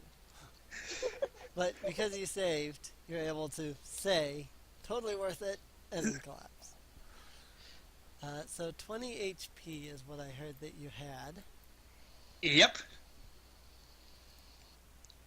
I think 44 plus 4 should be enough to, assuming I don't roll minimum on all of that. 11. And it heals you for 11. Or no, wait, hang on. It's not 4, it's 8. 15. And it heals you for 15. Yeah, Dwyer gets back up. He's like, okay,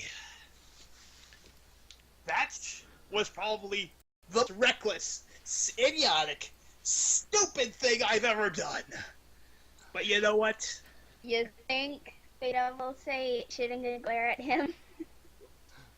Wait, you got caught in that shatter spell? Yes.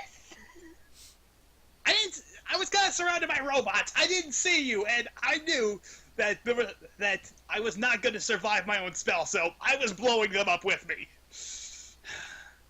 Kind of glad I didn't kill myself, but hey, when life gives you lemons, you blow them up. Thank you for healing me, but one more thing, Ryu, never. I don't like where this is going. Ever throw me again. Could have gone better. So yes, no more throwing. Yeah, I've got one spell left, and mainly because I had to burn my shield spells until and it didn't work.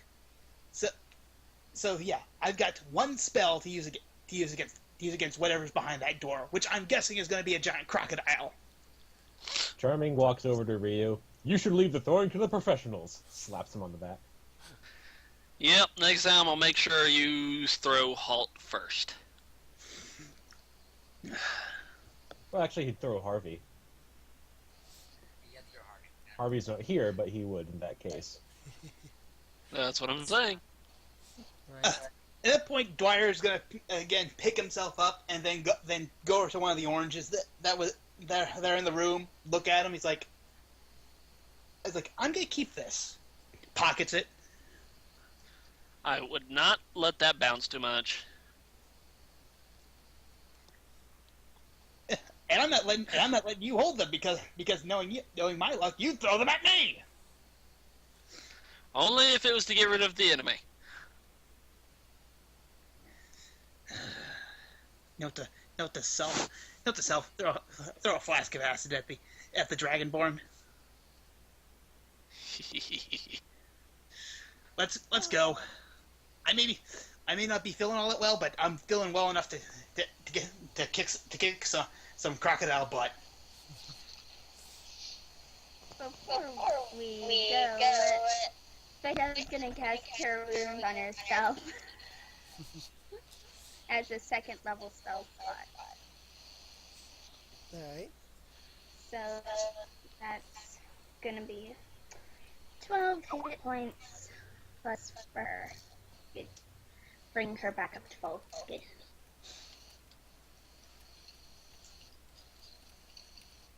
Should we short rest and go on from there? That would probably be a good idea. Yeah. Then you wouldn't have to use your cure wounds and stuff. Well, Hey, I still need to bring my hit points up. Short rest, you don't gain hit points, or do you? You can use the. You can use the hit dice to give you health. Okay, I'd still rather use the Cure Wounds spell because it's more likely to give me more. You can use as many hit dice as you like. The thing with the By the way, hit dice is that you can't use them in combat. Yeah. Well, And I'm gonna. Okay, so Fada was down 10 hit points, so she has 2d8 hit die. 2d8 plus your con mod. It's you add your con mod to each hit die that you spend. Oh, I was unaware of that. Yeah. For every hit die you have. Well, I guess I will take that. So roll 1 hit die, roll a 7. So add 3 to that. That brings her up to full. Nice. Yeah, I Okay. just used my second wind, which is D10 plus, well, basically 10 plus 3, which is my fighter level. And I got a 9 on the die, so that's 12 hit points. I'm back up to full, and I haven't used any hit dice yet, because I can then take a short rest, regain the use of my second wind, and go from there. yeah, I used up 2 of my 3 hit die to get back up to full after I got healed.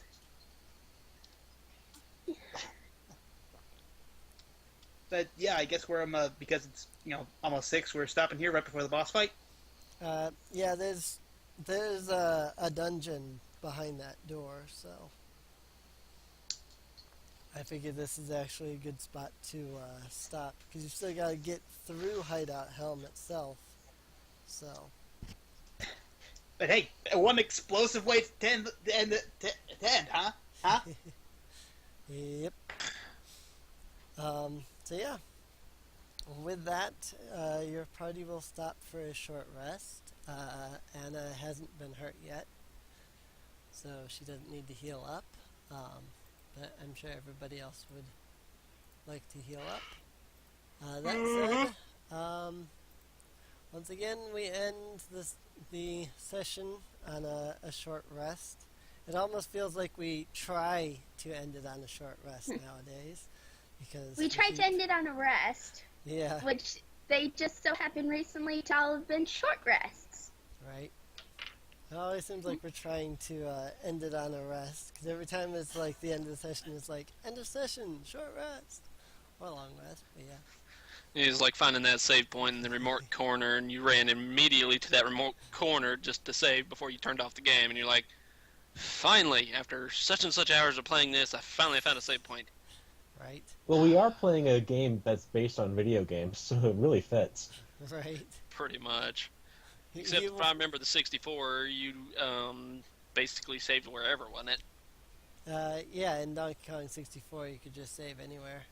But when you loaded the game, it always started you off At his the- treehouse back in the middle of it. I'm like, really? Well, no, it didn't start you there unless you went into that area. It would start Oh, we you would off always at the doorway. Coming out of the cave. Yeah, coming out of the cave doorway that led to that area. So,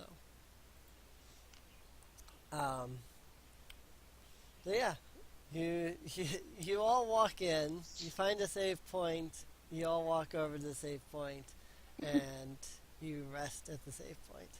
Sure, why not? And the save point is a giant banana that peels open when you save. Right? No, it's a tag barrel. Don't you know anything about Donkey Kong 64? Yeah. Oh wait. Yeah, it is a tag barrel with all the party members sort of waiting for. I can actually see it. Dwyer's sort of just tapping his foot when he's not selected, and when he is selected, he sparks come off his hand. You know, that sort of thing. Right? It's more like Dwyer actually died. We weren't able to revive him, but we found the barrel, and there he is, like in the barrel, waiting for us. It was like, how the crap did he get in here? We sure this island's not magic? Right. Anyway, that was Worlds Collide Podcast 5. Thank you, everybody. Yeah. Thank you, everybody, for coming out to the live stream and watching. And thank you, everybody, for coming out and playing. And also, thank you, everybody, for watching on YouTube. And yeah, if you've been enjoying, please feel free to subscribe, comment, leave a rating, yada yada. And yeah, we'll see everybody in the next podcast. Good night, everybody. Bye bye. Laters.